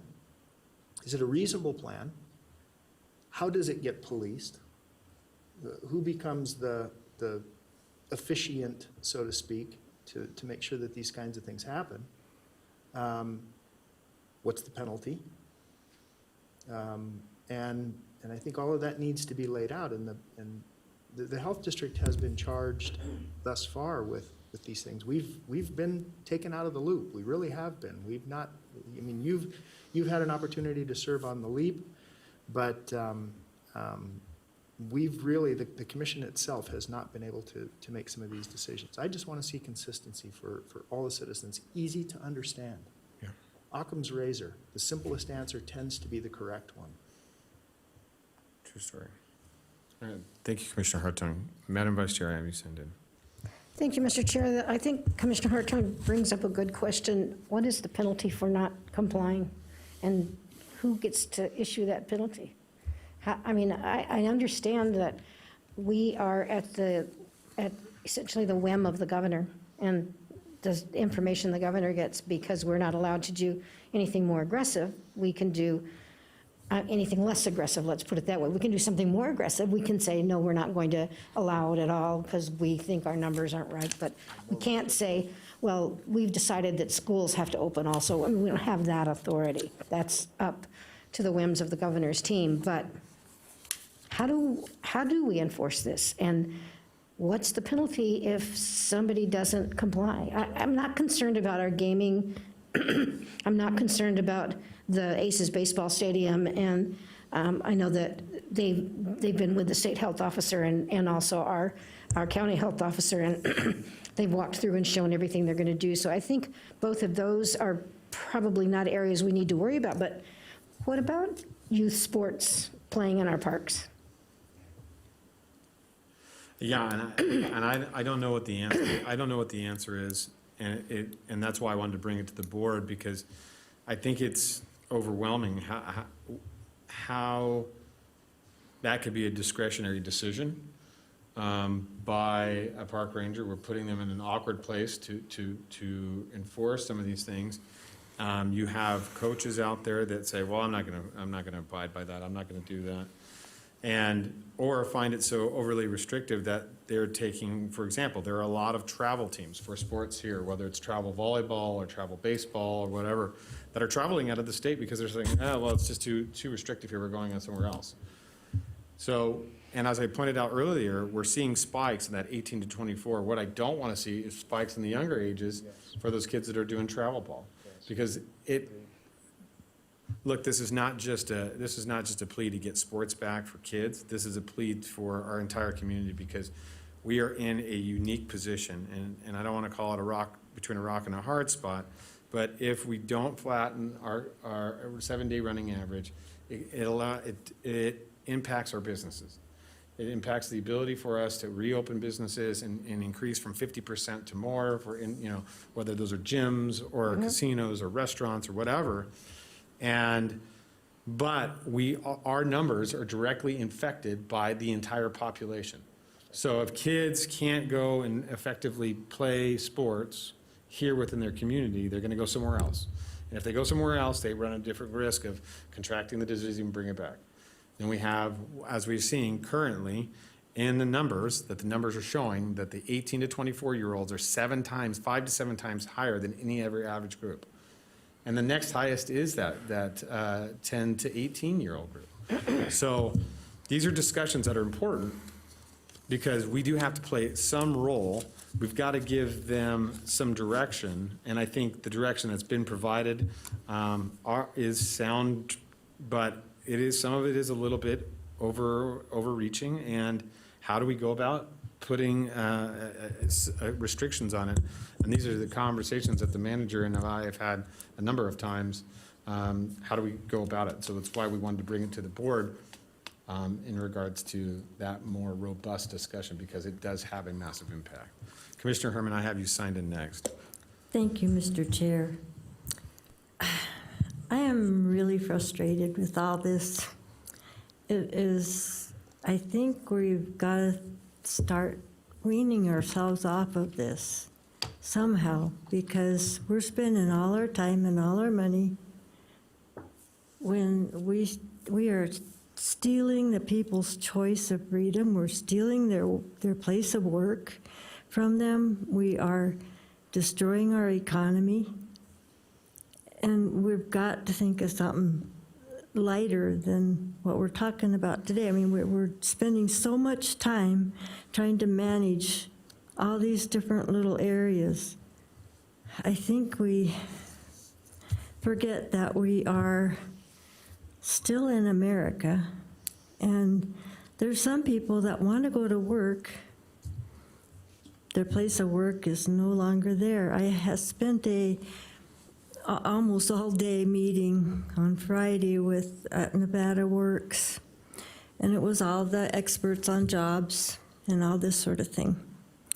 And we have to start putting things on a scale, because are we going to get sick from COVID, which we can most of the time get over, Or are we going to end up in mental hospitals? Right now, they're treating mental patients that have been cooped up for months and months and months in their homes. Kids, some kids are very social. They like to be in school. The other ones that don't like to be in school, they're just happy as all get out to be home.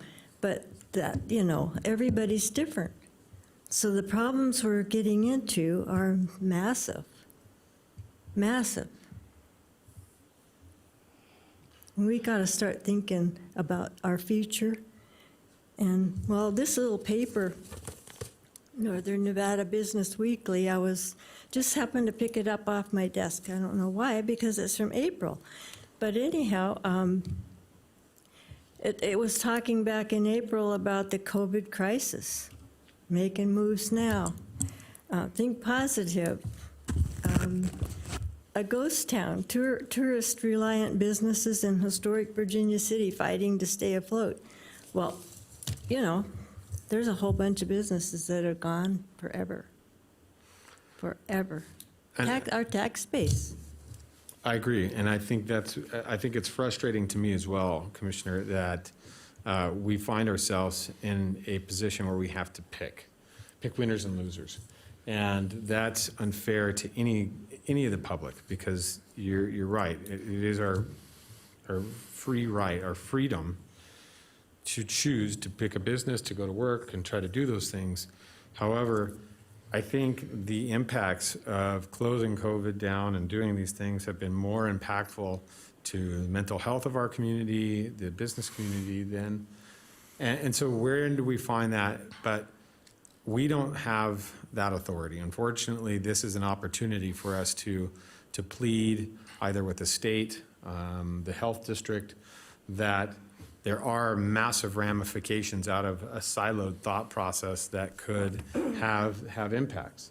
And so when we discuss this and we start being asked by the state to be the enforcement arm of these directives, I kind of take pause, and it gives me concern that we're continuing to perpetuate a problem that we not necessarily all believe in.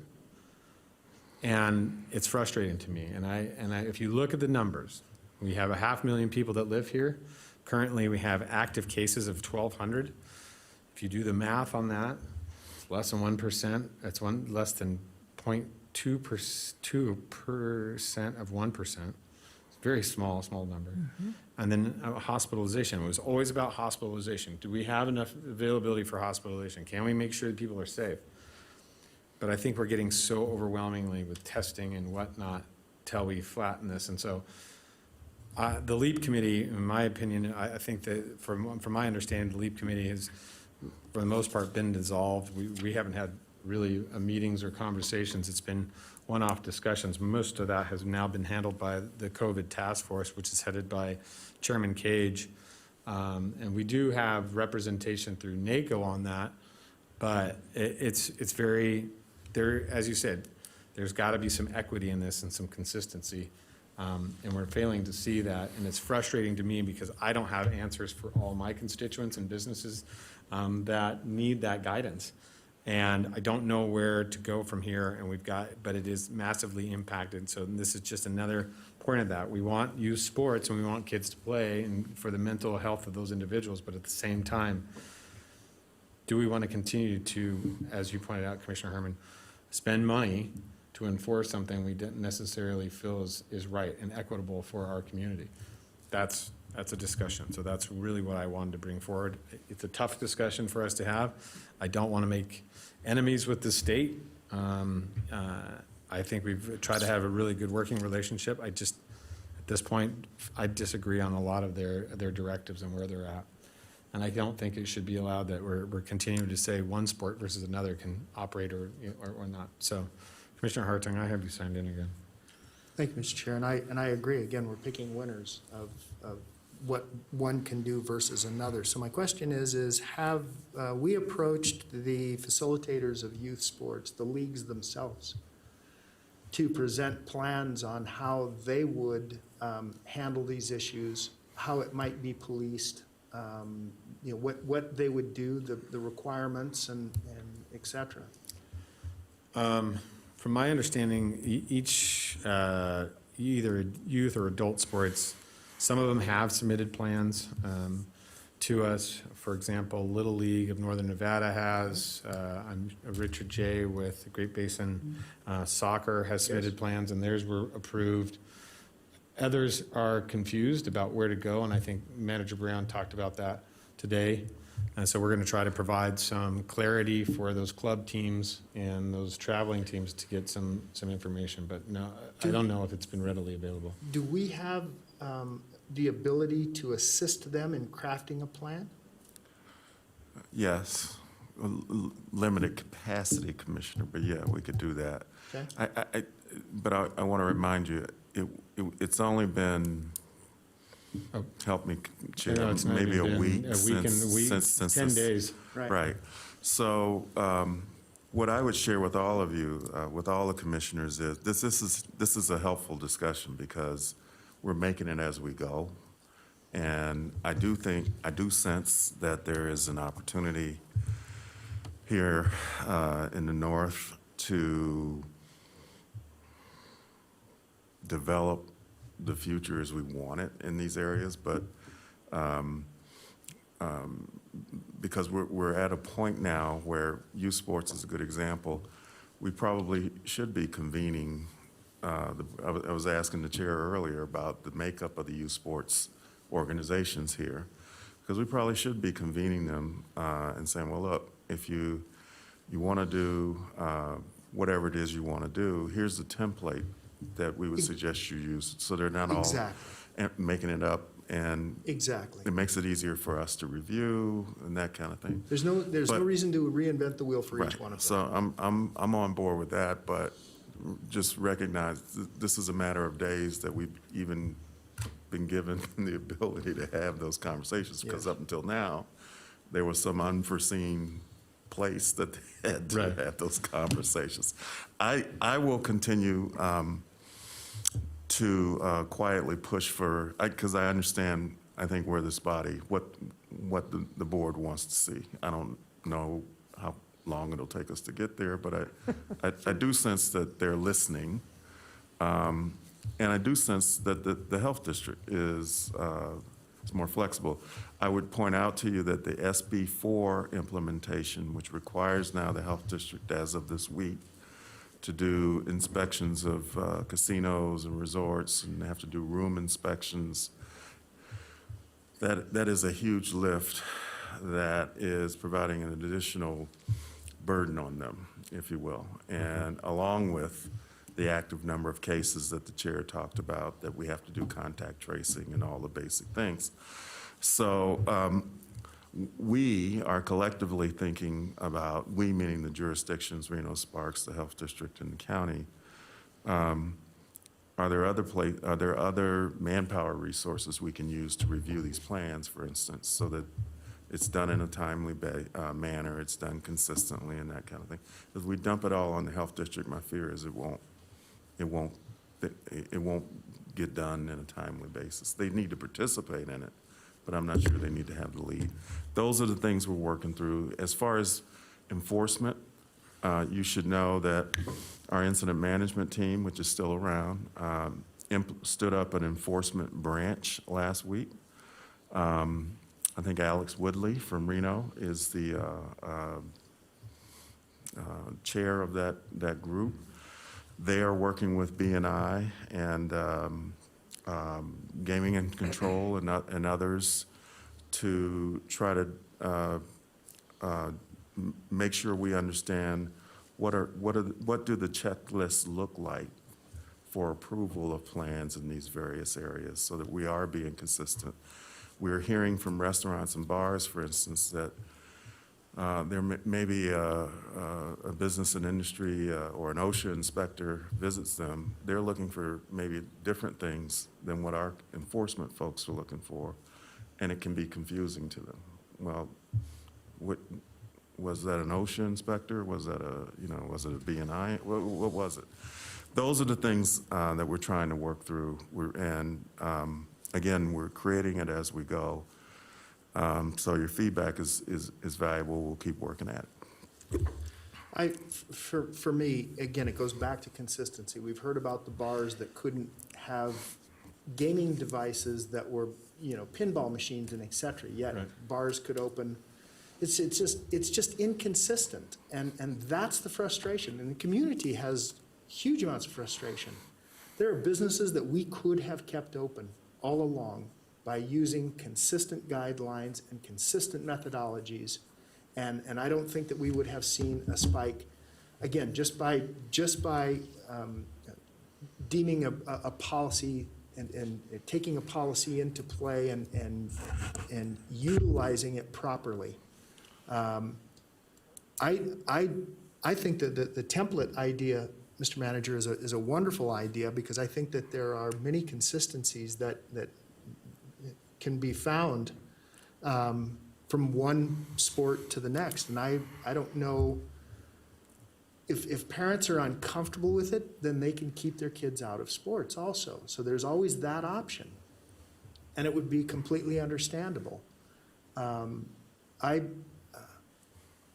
just want to see consistency. That's my main, as you can tell, I'm frustrated because there has not been consistency. And we've seen things that have been applied across the state. We saw golf closed across the state when there were Which issues made in no southern sense. Nevada.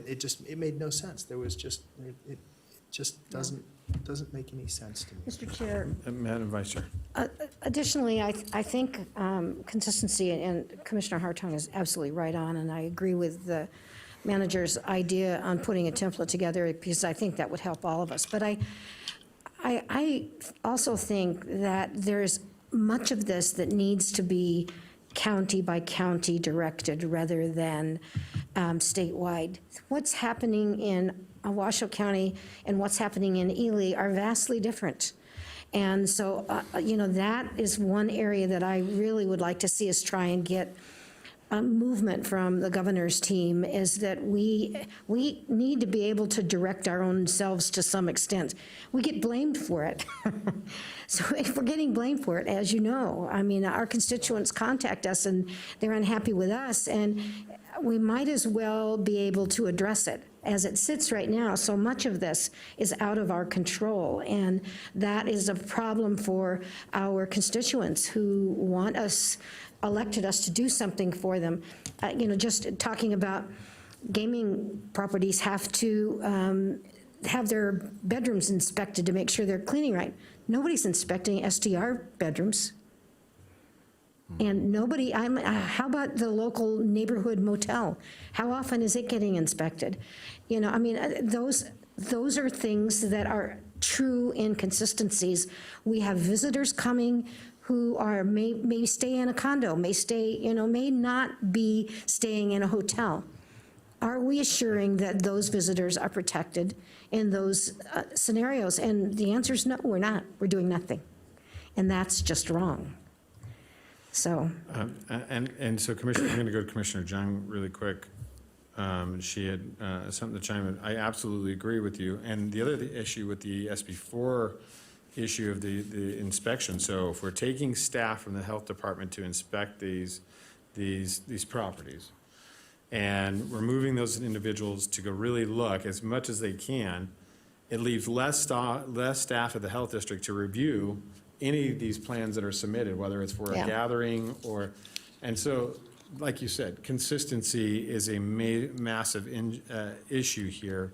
And relative to your discussion as well, the numbers, we say, well, our numbers are always based upon what the state demographer gives us. 478,155 people that currently live in Washoe County. My contention is that on any given day, that can be 5 to 10% difference because of people traveling to the community. They're here for business, they're here for recreation, they're here for whatever. Mm-hmm. And so our numbers are definitely, it's a challenge because we say, well, we're only working off the data. Well, the data is skewed if you're not taking in the right data. And so it gives pause for concern. And we're an elevated county because we sit above the two criteria from the state, and we show up as a red county. But when you have 0.2% of your population as active cases, and out of those active cases, 6% of those, that 0.2 is in the hospital.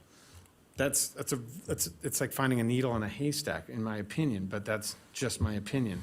And I know that not everybody's getting tested, and that is a relative of those individuals out there, and there's some deference to that in the statistics, but still, it's challenging for me that we get labeled as a high-risk county in Washoe and still have these challenges. Commissioner Jung, I know you had a comment.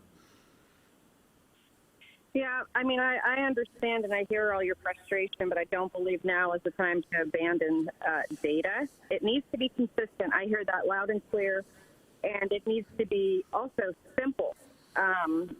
It can't be all of these, but then this, and then if, then this, because people then just won't do it. Because as we know, we can write as many laws as we want. There's always going to be people that are scofflaws and grifters, and that's just the way it works.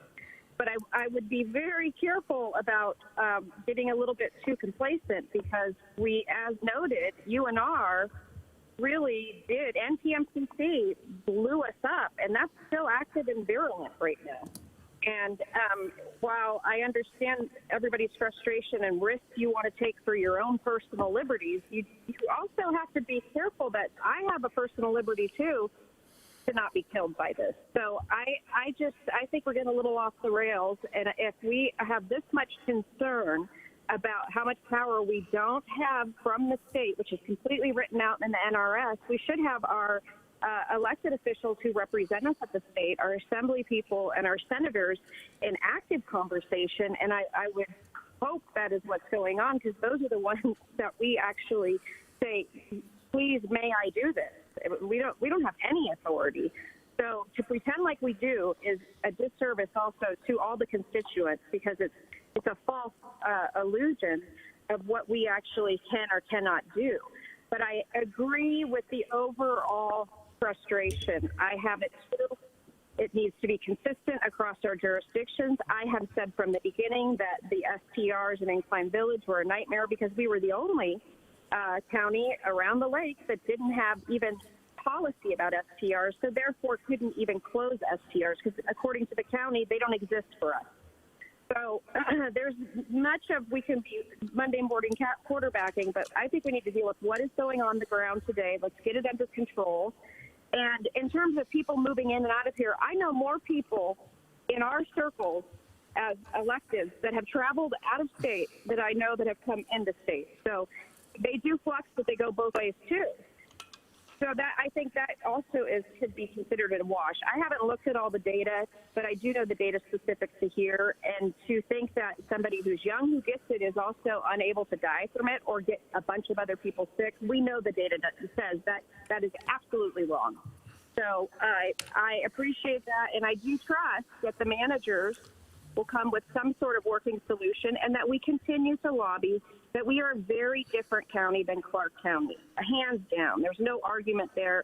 And the other thing is, maybe we should argue for more home rule, because this is the future. They are going to push so many jobs onto us to balance their state budget come February or June, that we're going to have to start self-determining. And how much of that do we really want? And we know they will not give us money to then deploy all these troops, that they will hold us to the standards. So that's my analysis of this whole conversation. But I am looking forward to how it's implemented, and do agree to tell the manager that people are frustrated. We need consistency, and I would argue data informed. Thank you. Thank you, Commissioner Jung. I do appreciate your comments, and I think you're absolutely right. Just that consistency and that fluctuation of those not only coming in, but going, our community going out. So I think that very prudent discussion. Commissioner Herman, I have you signed in as well, still. Thank you, Mr. Chair. I almost forgot what I was going to talk about. When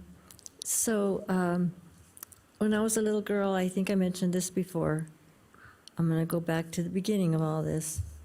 I had picked up somewhere in a little small town of 1,700 people, diphtheria. Immediately, the doctor quarantined me. I understood that. Everybody in town understood that. And I wasn't the most popular person for quite a while there, about a month. Very sick, but I made it. And so that's why I don't understand what's happening with this, because we are penning up all the people that weren't sick instead of the ones that were sick. It's backwards in my mind. So I thought that when I was 7, and I think it now. And I know there are counties in this state that are not observing what the governor has put there. That's another decision that we could make. So, I know and you know that too, so. Yep. That's it. Thank you, Commissioner. And I know it's not just counties in Nevada, but also counties in California that have taken that stance. And we could do those types of things. But I did, like I said, wanted to have that open discussion with you. Is there any other discussion today on this item? I think, Mr. Manager, you got a lot of feedback from us. Yes, thank you. In regards to this. Madam Clerk, we do have an email submitted. Would you like to read that into the record now? Certainly. We have an email from John and Sandy Schreiner. Good day. As native Nevadans with the response to the COVID-19 restrictions, we have to say we are really disappointed in our leaders and decision makers and what those decisions, or lack thereof, are putting our community through, especially our kids. We are writing to you today as very concerned parents of 3 boys that play sports, 1 in high school and 2 in middle school. We and our children's voice want to be heard, that you and your colleagues please lift these stupid restrictions with youth sports and just let our kids play. There are 45 other states where high school sports are being played. Why not Nevada? All the colleges, including the Pac-12, the Mountain West, and Big Ten, are now lifting their restrictions and opening up their sports, not to mention the professional leagues. There is no reason for our school sports to be held back. It truly makes our Nevada state government, our school board, our school superintendents, and our county commissioners look like a pathetic bunch of people that want to control what we are allowed and not allowed to do. Your decisions are causing our children to be depressed and their futures to be unmotivating. Personally, our son's dream is to get a scholarship to play baseball in college. He is not getting the opportunity to have this chance. We and our community of parents believe that sports and school and the well-being of our children's, our future, trumps the small risk of these kids getting COVID-19. Why would the governor allow gatherings of 250 people but not allow youth and high school sports to resume? Do the math, that makes no sense. Someone needs to make a smart decision and do something to make a difference for our kids. John and Sandy Schreiner. Thank you, Mr. Clerk. And I don't see any further public comments signed in for this. I do not have any emails, and I do not see anyone either. I'm going to make one final comment just for pure clarification based upon the public comment that was provided. Ms. Schreiner and Mr. Schreiner, for your edification, community sport, high school sports are allowed under Directive 28, Section 7, allowed to continue by the governor, by the governor's approval, and that was issued at the end of August. However, that's sanctioned by the NIAA. And if you're listening, I would highly recommend that you reach out not only to the Washoe County School District and their board, but also to the NIAA to move forward with youth sports, because I couldn't agree more about some of these kids that rely on sports for scholarships and whatnot. The opportunity, because we are ruining colleges' careers, but maybe they should be focused. I don't know. Not for me to decide. All right, seeing no further comment on this, we're not going to take any action. I think we gave a lot of direction today and had a good discussion, and I appreciate everyone humoring me for that. So it is 12:18. We have 3 public hearings this afternoon. Does anybody need to take a bio break, or should we just pound through? Let's pound through. Okay. All right, we'll open the public hearings. We are into item 20, Mr. Manager. This is an introduction and first reading. Do you want to give us a bill, clerk, Madam Clerk, or Mr. Clerk, do you want to give us a bill number? Yes, when introduced, this will be Bill number 1848. 1848. And will the clerk read that? And would you like a reading at this time? Please read the reading for the bill of 1848. Bill 1848, an ordinance amending Chapter 50 of the Washoe County Code, Public Peace, Safety, and Morals, amending Section 50.096, Greater Truckee Meadows and Environs, congested area, by excluding APN 087-021-20 from the definition of congested area, to update the congested areas and associated maps, and providing for other matters properly relating thereto. All right. So with that, we will move into the public hearing. We do have public comment, so I'm going to take open public comment first. We have Mr. Kenji Otto. Mr. Otto, do you want to come on down?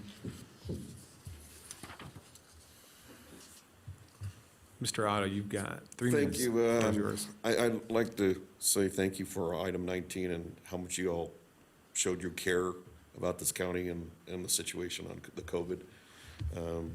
But on item 20, I highly support the item 20, exempt congested area, APN 087-021-20, 600 acres of Bureau of Land Management for the purpose of target shooting. The property being considered is 600 acres on Bureau of Land Management. And, my understanding is it provides the community with safe area to shoot, decriminalizes practice and target shooting, reduce wildfires for illegal shooting due to no legal area to shoot within the community, reduce the trash in the open space in our community due to the dumping of targets for illegal shooting, make the residents of the community safer from stray bullets or arrows. The Constitution of the State of Nevada, Section 11, right to keep and bear arms, civil power supreme. Every citizen has the right to keep and bear arms for security and defense, for lawful hunting and recreational use, and for other lawful purposes. The congested area, to be honest, has created criminals of those people that would like to go and shoot their weapons, and by not allowing them to an area where they can do it safely. I've heard a lot of comments in regards to people having their houses shot up, from people shooting in the congested areas, fires started. I've witnessed dumping in areas where people have been shooting. These people need a place where they can go, do it safely and consistently and legally. And this can be an example for everybody to start with, and hopefully be conscientious.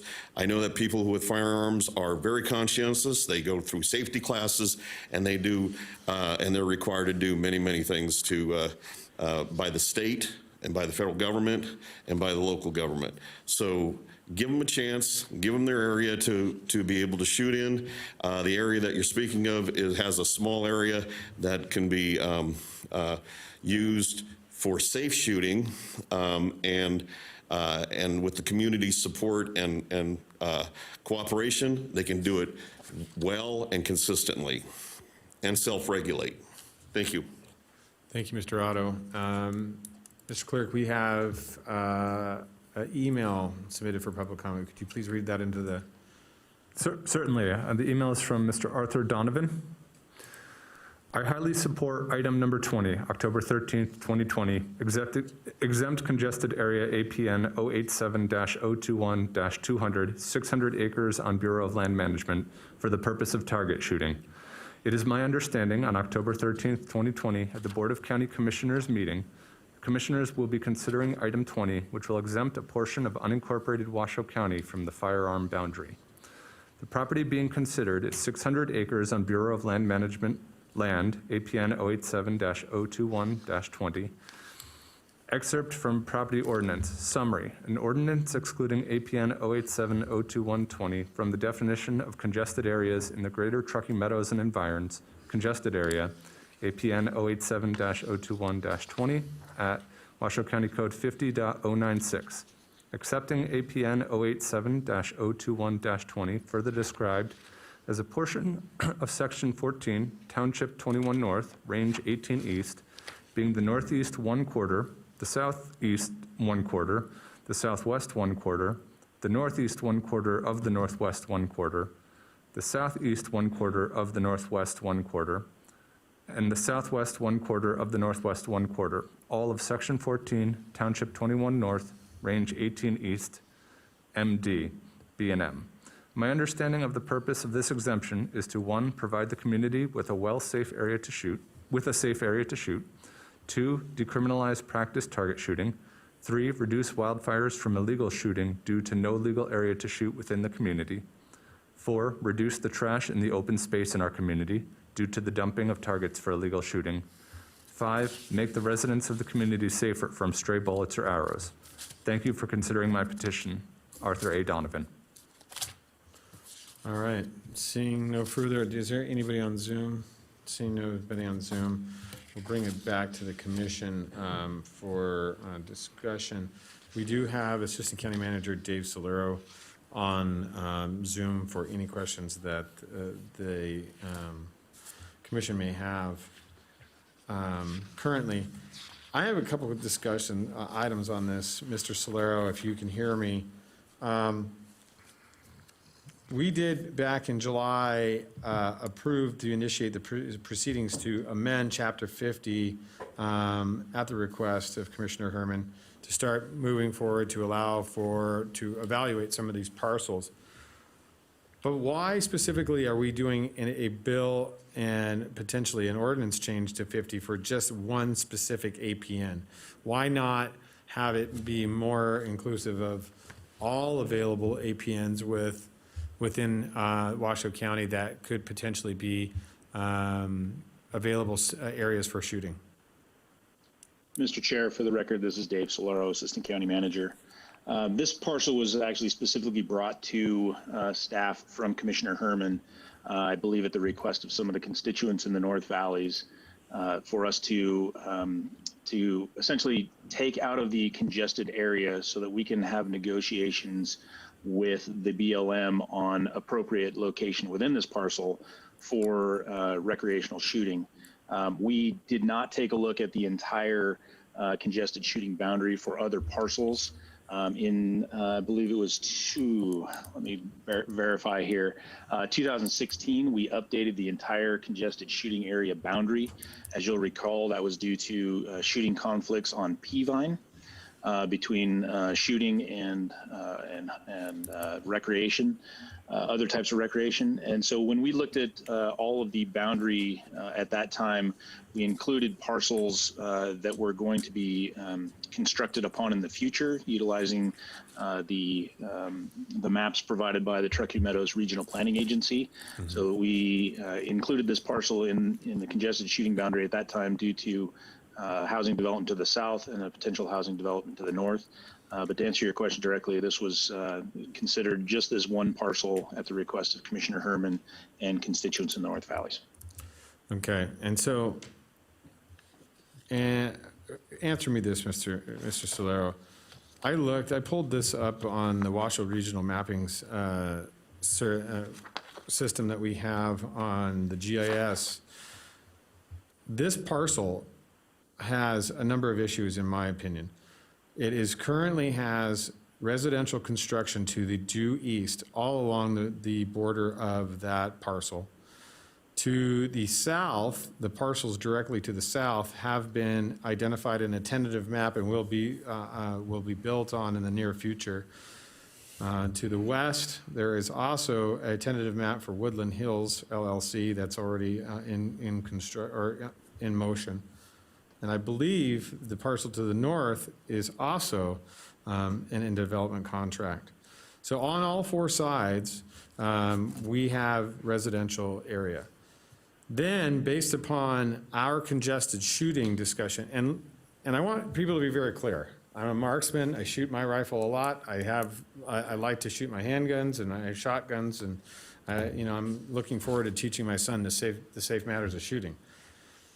But in our current code, correct me if I'm wrong, Mr. Solero, you cannot shoot a rifle or anything other than a rifle, handgun within 5,000 feet of a congested area. Is that correct? That is correct, unless you're in a range built for such use. Okay. And then it's 1,000 feet for a shotgun, air rifle, or BB gun, correct? Correct. Okay. I'm no math genius, but I have done real estate. A mile, which is a section that we're talking about, is 5,280 square feet long, correct? It's a mile wide. A section is a mile wide. But you're shooting at 5,000 feet, you're going to be 5,000 feet. That means you have 280 feet of that parcel that you can work upon. Doesn't make a whole lot of sense to me that you go in an uncongested area when you have congested all around it. That doesn't make a whole lot of sense. Secondly, I have some challenges with this because my understanding, and when I looked at it, in the southwest corner of this parcel, there is an active pit. Is there not, Mr. Solero? That is correct. There's a pit utilized by the Washington County Roads crews for mining of aggregate for all of the North Valleys. Okay, so we're actively still utilizing that pit. Yes. Okay. So if we were to initiate the proceedings today to take this parcel, specifically this parcel out, it would allow for immediately congested shooting on that parcel, shooting on that parcel where we have county employees. Well, it really wouldn't, because you couldn't shoot in that area because there's no shooting facility. So it doesn't really change the situation out there.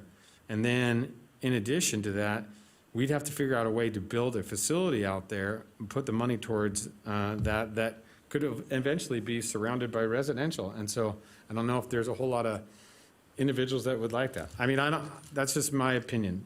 But I would rather see this move forward when we look at multiple parcels that are a little bit more, I just don't think this parcel identifies as a smart parcel to pull out of BLM and congested area when you've got tentative maps for developers and already constructed homes right near it. So just my opinion. I am one vote, I am one discussion on this, but I wanted to voice my challenges with that. Commissioner Herman, I have you signed in next. So when this all started quite a while back, we were blaming people for shooting their guns and starting fires. So in order to get that a solution for that problem, I thought that we should stop being derelict and do something about it and find somewhere where they could shoot. And so this is why I started looking, and it was actually Mr. Otto out here in the audience that came up with the parcel. It's right now, people shoot there all the time. They go there anyhow. So if it was set up right, and there's no need to put a big facility on it. People don't go out to shoot in facilities. They have to pay a lot of money to go, and make a schedule, time, and appointments, and all that stuff. Like the other one doesn't work worth a darn because they're all tied up in a whole bunch of other groups and whatnot that people really can't go there. So that left finding something that was convenient enough so after work somebody could go to this area that was designated for that purpose. And that is how come we came up with this. And I did go to BLM and talk to the people that are there and got their agreement that they would actually approve either a lease or selling of the property for that purpose. And they agreed with it too, because it will save BLM a lot of money fighting Hold on. fires that were Commissioner- started by guns. I'm Commissioner sorry. Herman, hold on, I think we've lost our live feed. We lost our live feed. Yeah, there was a short brownout, and we've lost connection to Live Manager, and I believe the feed to the video is also down at the Do moment. we have our Zoom member, our Zoomer still going? Okay, that's fine. As long as we still have Zoom and our attorneys and people can participate and our chamber's open, that's fine. Continue. I'm sorry, Commissioner. So pretty much that's my story, and I'm sticking to it. And I don't disagree. I have sat here for years and said, I would like to build a community facility that allows or just create community areas for people to go shoot and shoot safely and have some sort of guidance. However, I'm also charged with the ability, the need to create public safety for those who don't shoot. I'm an avid shooter and I like to shoot, but I also understand there are a lot of people who like to ride horseback. They like to ride side-by-sides, they do out there. And right now, you're right, there's no guidance. Everybody can go out. So, well, who's to say if I build a facility in one specific area, and if you're referring to they go out and shoot at the pit, our aggregate pit currently, or what's the area that you're talking about? That area isn't included in it. The pit is off that property. So we weren't planning on shooting So you were at the saying, pit. okay. I still have a challenge with it because I still think there's tentative maps around this this parcel. I'd like to see a different parcel because. Well, you want to find several parcels for other areas, and I would too, but I just thought this was a good start. I don't disagree. I don't disagree, but I don't want to, personally, I don't want to put a specific one APN into an ordinance that we're working on. So that's just those are just my comments. Is there any other comments from any of the other commissioners? Mr. Chair. Yeah, Commissioner Harton. Yeah, and I too have noted all along the eastern side, there's 9 properties there. There's 9 homes. It actually crosses Red Rock Road. I'd like more specificity as to where we could locate this, and is it possible not to call out the whole APN, but go in and look at actual places.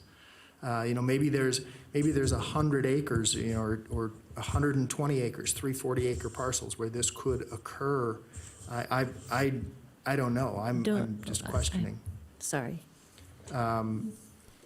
When you remove the congested area on the entire APN, Mr. Solero, is that what we're doing?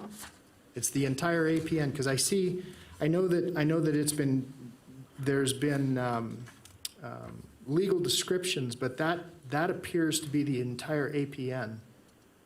For the record, Dave Solero, Assistant County Manager. Correct. The legal description as written in the ordinance change is for Right. the entire APN. Right, it's Township 21, Range 18, Section 14, except for that upper 40-acre parcel, which would be at the northwest corner, Correct. which has its own APN.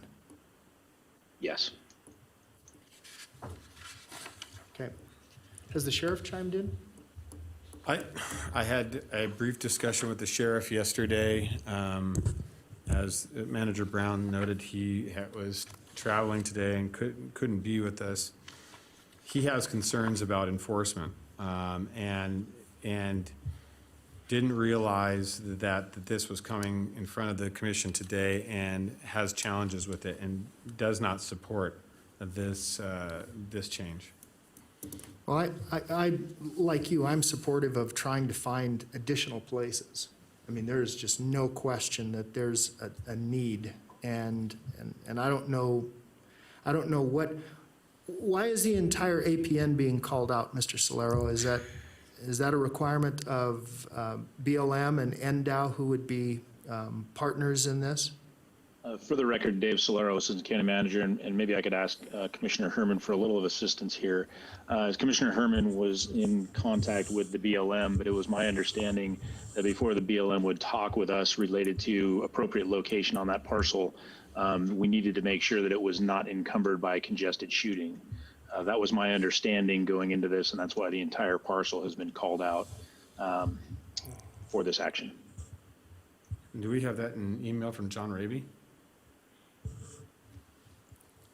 All right, Commissioner.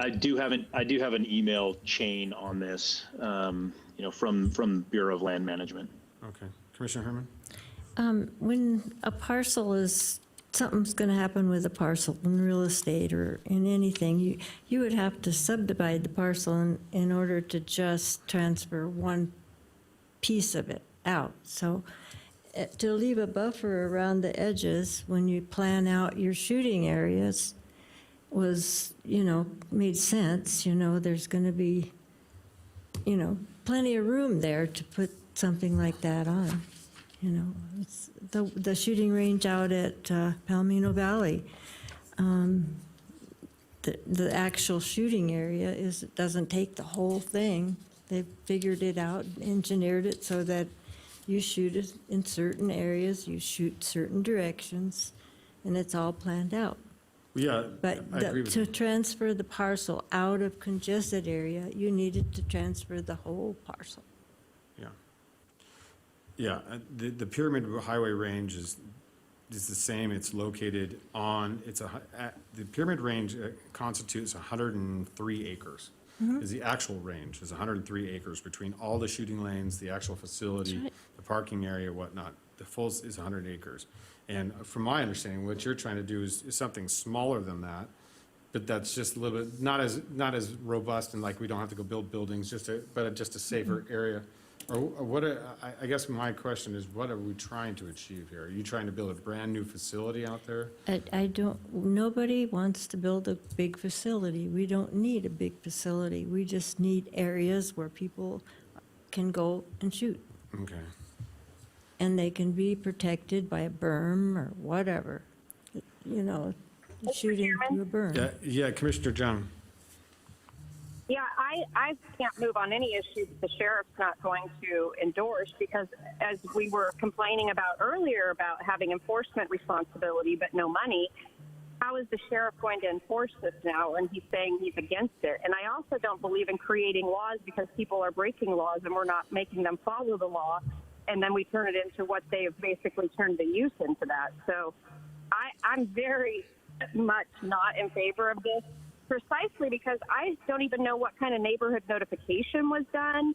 I haven't heard from anybody who is also users of BLM congested or uncongested land. So I don't like doing this in this way. This should be a regional look, and that's what the direction we gave staff, a regional look as to what in 2016 to look at what can we put as congested, what should be uncongested, and where should we move forward. I don't disagree that there are enough shooting opportunities on mixed use land, public land, and that is something that should be done through all, north, south, east, and west of Washoe County in the uncongested area. But I don't even understand enough to make a decision as to, from the BLM, what is uncongested, what's congested, what is the land use planning that goes with that, why do they make these decisions? And finally, to go back towards looking for places so that we do have regional equity and justice, really our PILT money should be going to be doing any of this, because it will take money. To say it's not going to cost anything is not true. And that is where we should be using. That's exactly what PILT money was for. If uses became conflicting, you also can't prevent the end user, aka a gun aficionado or a gun practicer, you can't prevent them either. You have to give them other land that they themselves also pay for. So there will always be conflict, but we have to accommodate so that the conflict can be, at the very least, less likely.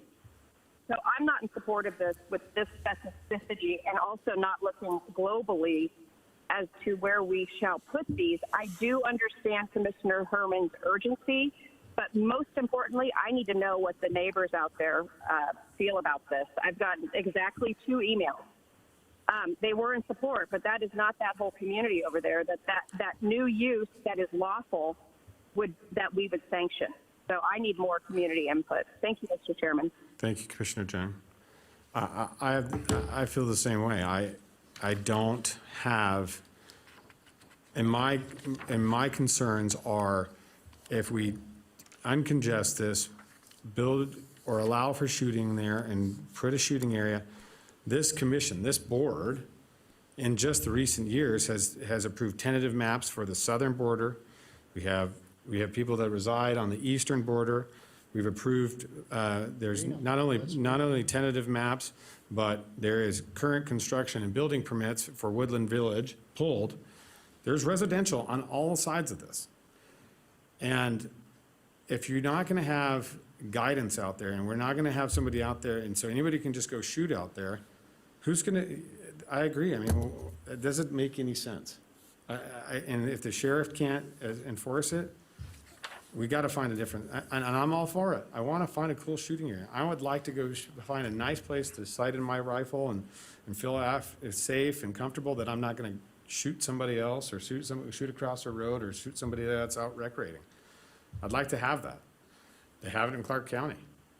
They have a nice shooting facility in the north, but we don't have that kind of money, so we've got to figure out other opportunities. So I just don't think this is the APN for me. I'm all for finding other APNs, but this is not. I can't support this.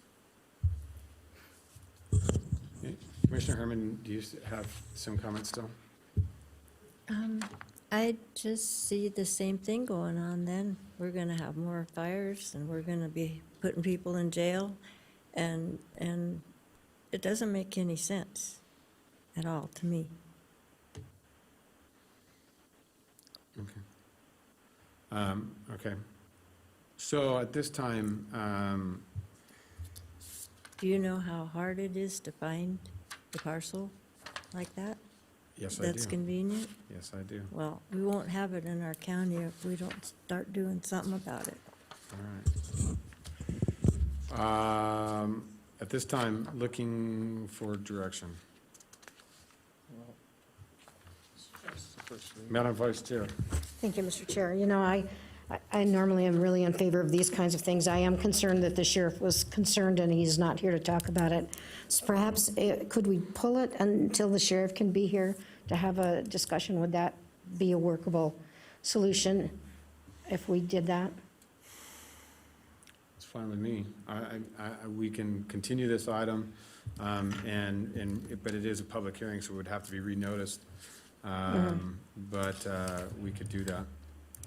I think that's probably the approach that Commissioner Herman, would you seems be most okay with that? logical. Because, I mean, I hate to reject this out of pocket. The sheriff may have some specific reasons that we could fix it. So if we could just renotice it for another public hearing, that'd be good. Okay. If Commissioner Hartung. Mr. Wattsville, are you on the line? Yes, I am. So tell us our options.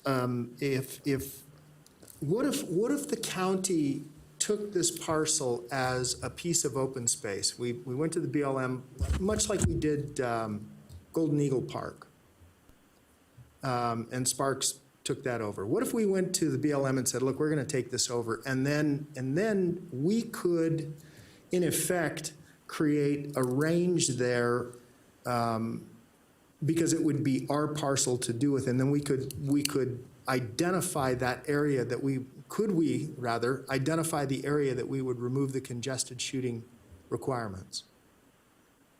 You absolutely could. What I would point out is that this was heard back on July 21, and it was discussed specifically that this is the APN that would be pulled. Doesn't matter that if people are having different thoughts, that's why you have these meetings. But the reason the entire APN was described this way was because that was the direction from the board in the past. If you want to change that, that's certainly fine. Without it being subdivided? I'd have to look into that. I don't know the answer to that. I mean, I completely understand. It's not, it hasn't been laid out in 40-acre parcels, but the option then would be that the county could, I think, and maybe you can give us some legal direction here, the county could engage NDOW directly. We would not need the BLM because it would no longer be the BLM's parcel.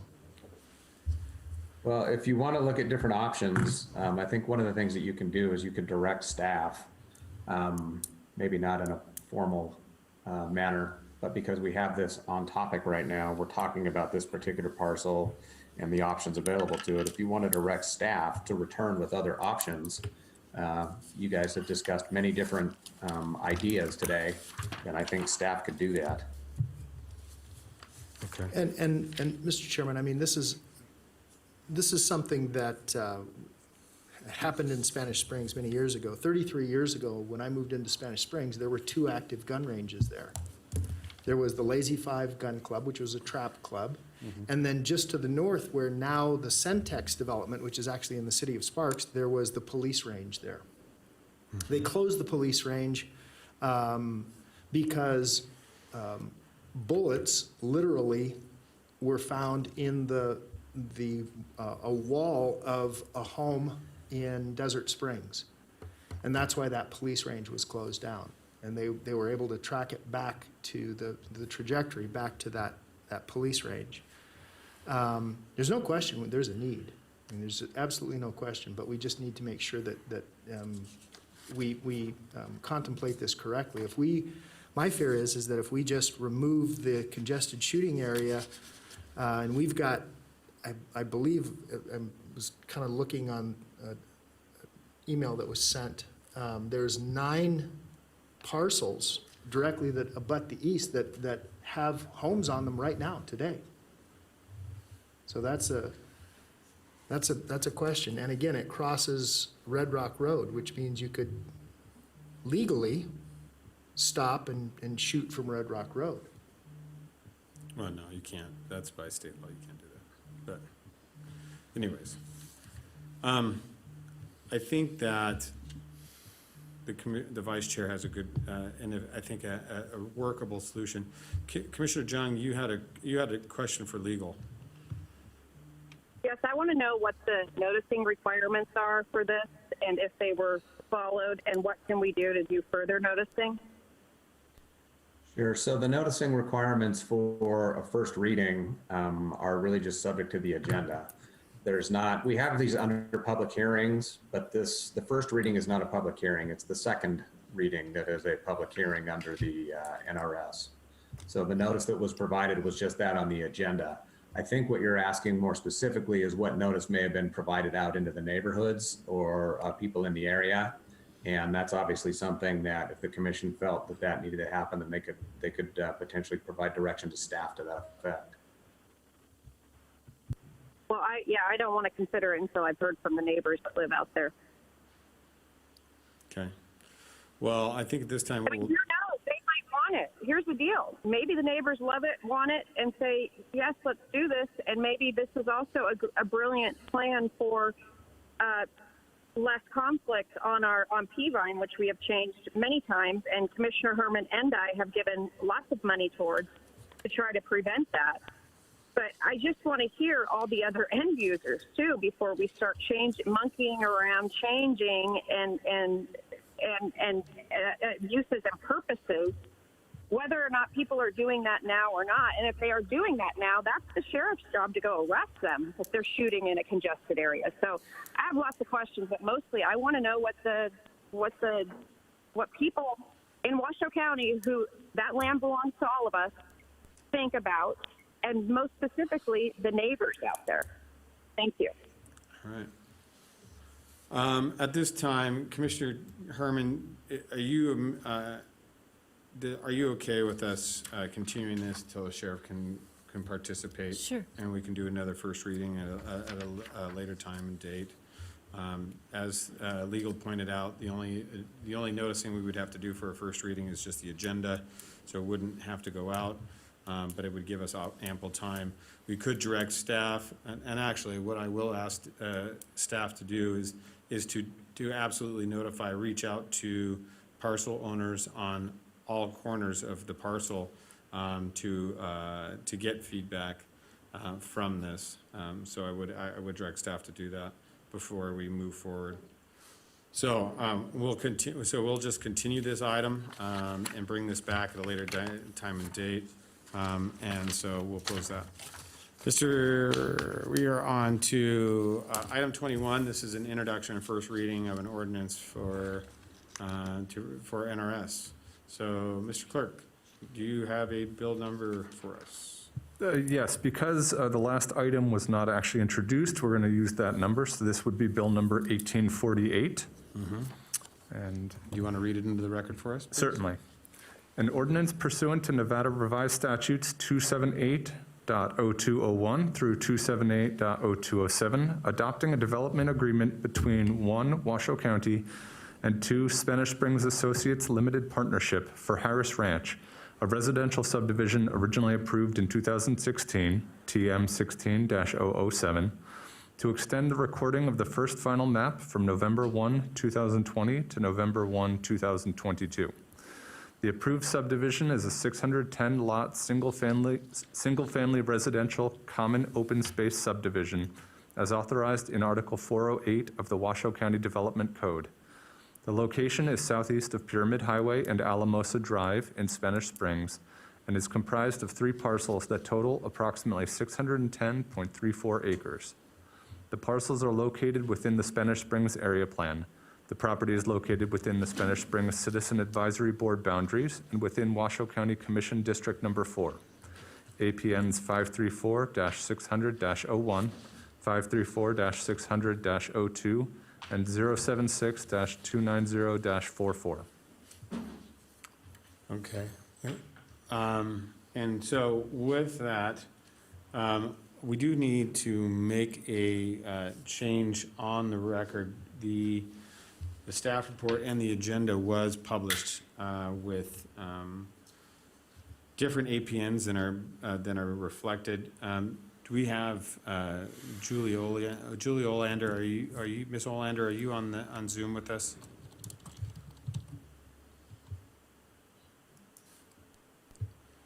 Is she on mute? All right. Ms. Olander, can you unmute or can you hear us? I'm unmuted. There you go. Okay. Julie Olander. Good afternoon, Julie Olander with Planning and Building. Yes, we would like to change the parcel numbers. There are now 9 parcels, and the parcel numbers would change from the first 2 that were read, which are 01 and 02, would now change to 534-600 14 to 21, and then parcel 076-290 44 would remain.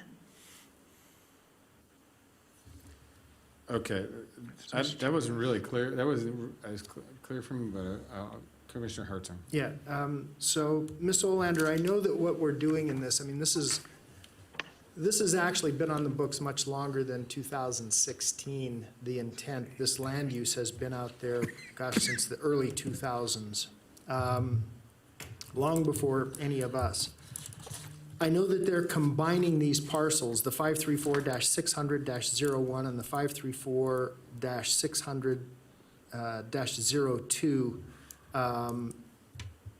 And currently those parcels show as null, but I think by the time we get to the second reading, won't these parcels actually exist because we're combining multiple parcels? So, Julie Olander with Planning and Building. A map was recorded on the 23rd of September. So there was a application for a division of large parcels in September. It took the 2 parcels, 01 and 02, and basically you created 8 parcels within those 2 parcels. And that's what we are trying to catch up with, that change. That map got recorded on the 23rd of September. And unfortunately, the staff report had already been published or had been moved forward, and that was not caught at that time. So those parcels are in place. I know they possibly say null right now. That's just the assessor's office getting caught up with the map that's been recorded. Okay, all right, understood. Okay. Any further questions for Ms. Olander or any further discussion? Commissioner Hartung, this is your district. Nope. Do you want to? And I just want to note that on the second reading, the parcel numbers will be correct. We will correct those for the second reading. Okay. Is there any public comment, Madam Clerk, or anybody signed in to speak? I do not see any. All right, is there anybody on Zoom? Seeing none, we'll bring it back to the board. Commissioner Hartung, do you want to introduce this bill? Absolutely. I move to introduce bill number 1848 with the second reading of October 27th. Okay. The bill has been introduced. All right, thank you, sir. Thank you, Commissioner Hartung.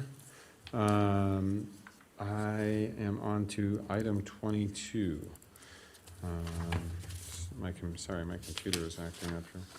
This is a public hearing and second reading and adoption of the ordinance. Mr. Clerk, can we have an ordinance number?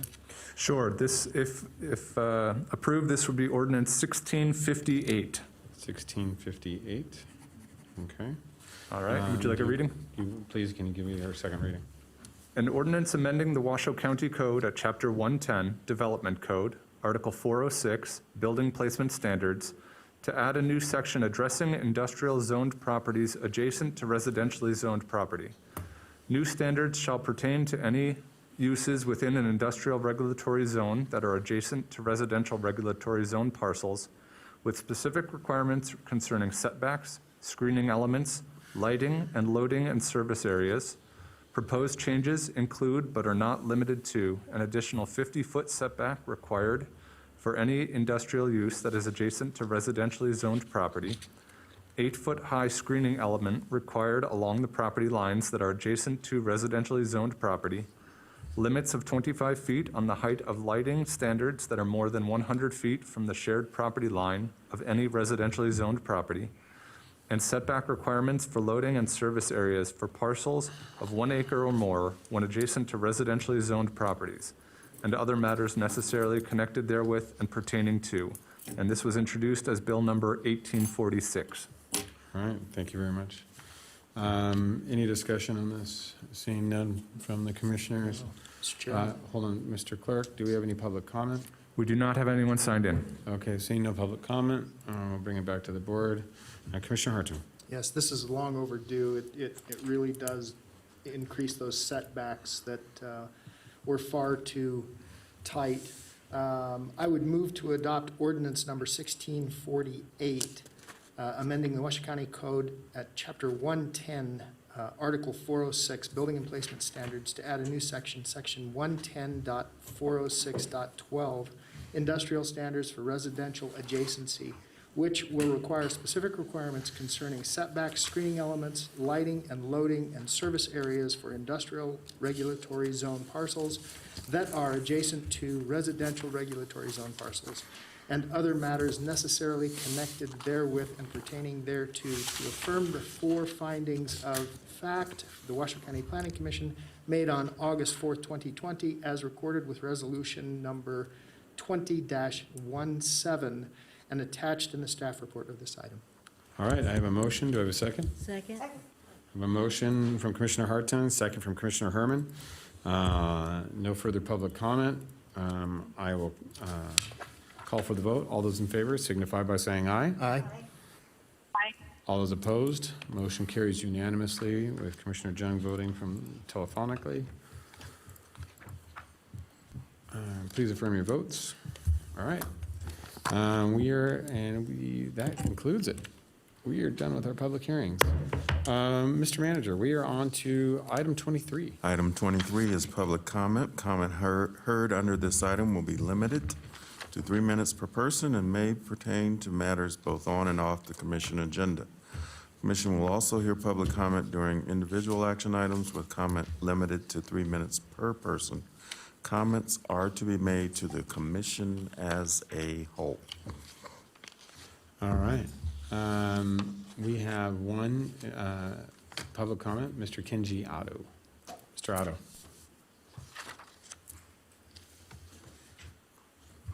Okay, this is on the item 20 item. I appreciate you moving it forward and talking about it and everything that you've said. I've been heavily involved in this with Commissioner Herman. I'd love to talk to all of the commissioners about this and be allowed some input or my side of this. There is a group of people of over 100 people that are interested in this. I'm disappointed that they didn't send in letters because I encouraged all of them to do that. And I'm glad to hear that, especially Commissioner Lucy, that you're for having a shooting range, and all of the points that were made are great points. And I can pretty much answers some of those. I'd like to talk to the sheriff, but this really needs to be done. This is a safety issue. Both fire and people are out there shooting guns illegally, and because they don't have a place to go shoot, and they need this. And it's not only for the people who use guns, but for the people who don't use guns and want to recreate safely. It will consolidate them into one spot. And yes, there needs to be more than one area. And Commissioner Herman and I have been actively looking for those areas, asking throughout the county for suggestions. And, you know, so, and it doesn't, I don't believe it necessarily has to cost a lot of money. I don't think we have to have a huge facility like we do in Palomino Valley. But that's my opinion, okay? So pretty much, again, if I could have some time with any of you commissioners that would like to talk to me about it, I would love to have a conversation. Okay. Thank you. Thank you, Mr. Otto, I appreciate it. Seeing no further public comment, do we have any public comment on Zoom? All right, seeing none on Zoom, we have no public comment, and we will close public comment and bring it to item 24. Mr. Manager. Item 24 is Commissioners and County Managers' announcements, reports, and updates to include boards and commission updates, requests for information, or topics of future agendas. All right, any commissioners? Going once, twice, three, sold. We're closed. For that, we will close item 24. Thank you very much, everybody, for coming today. We are adjourned.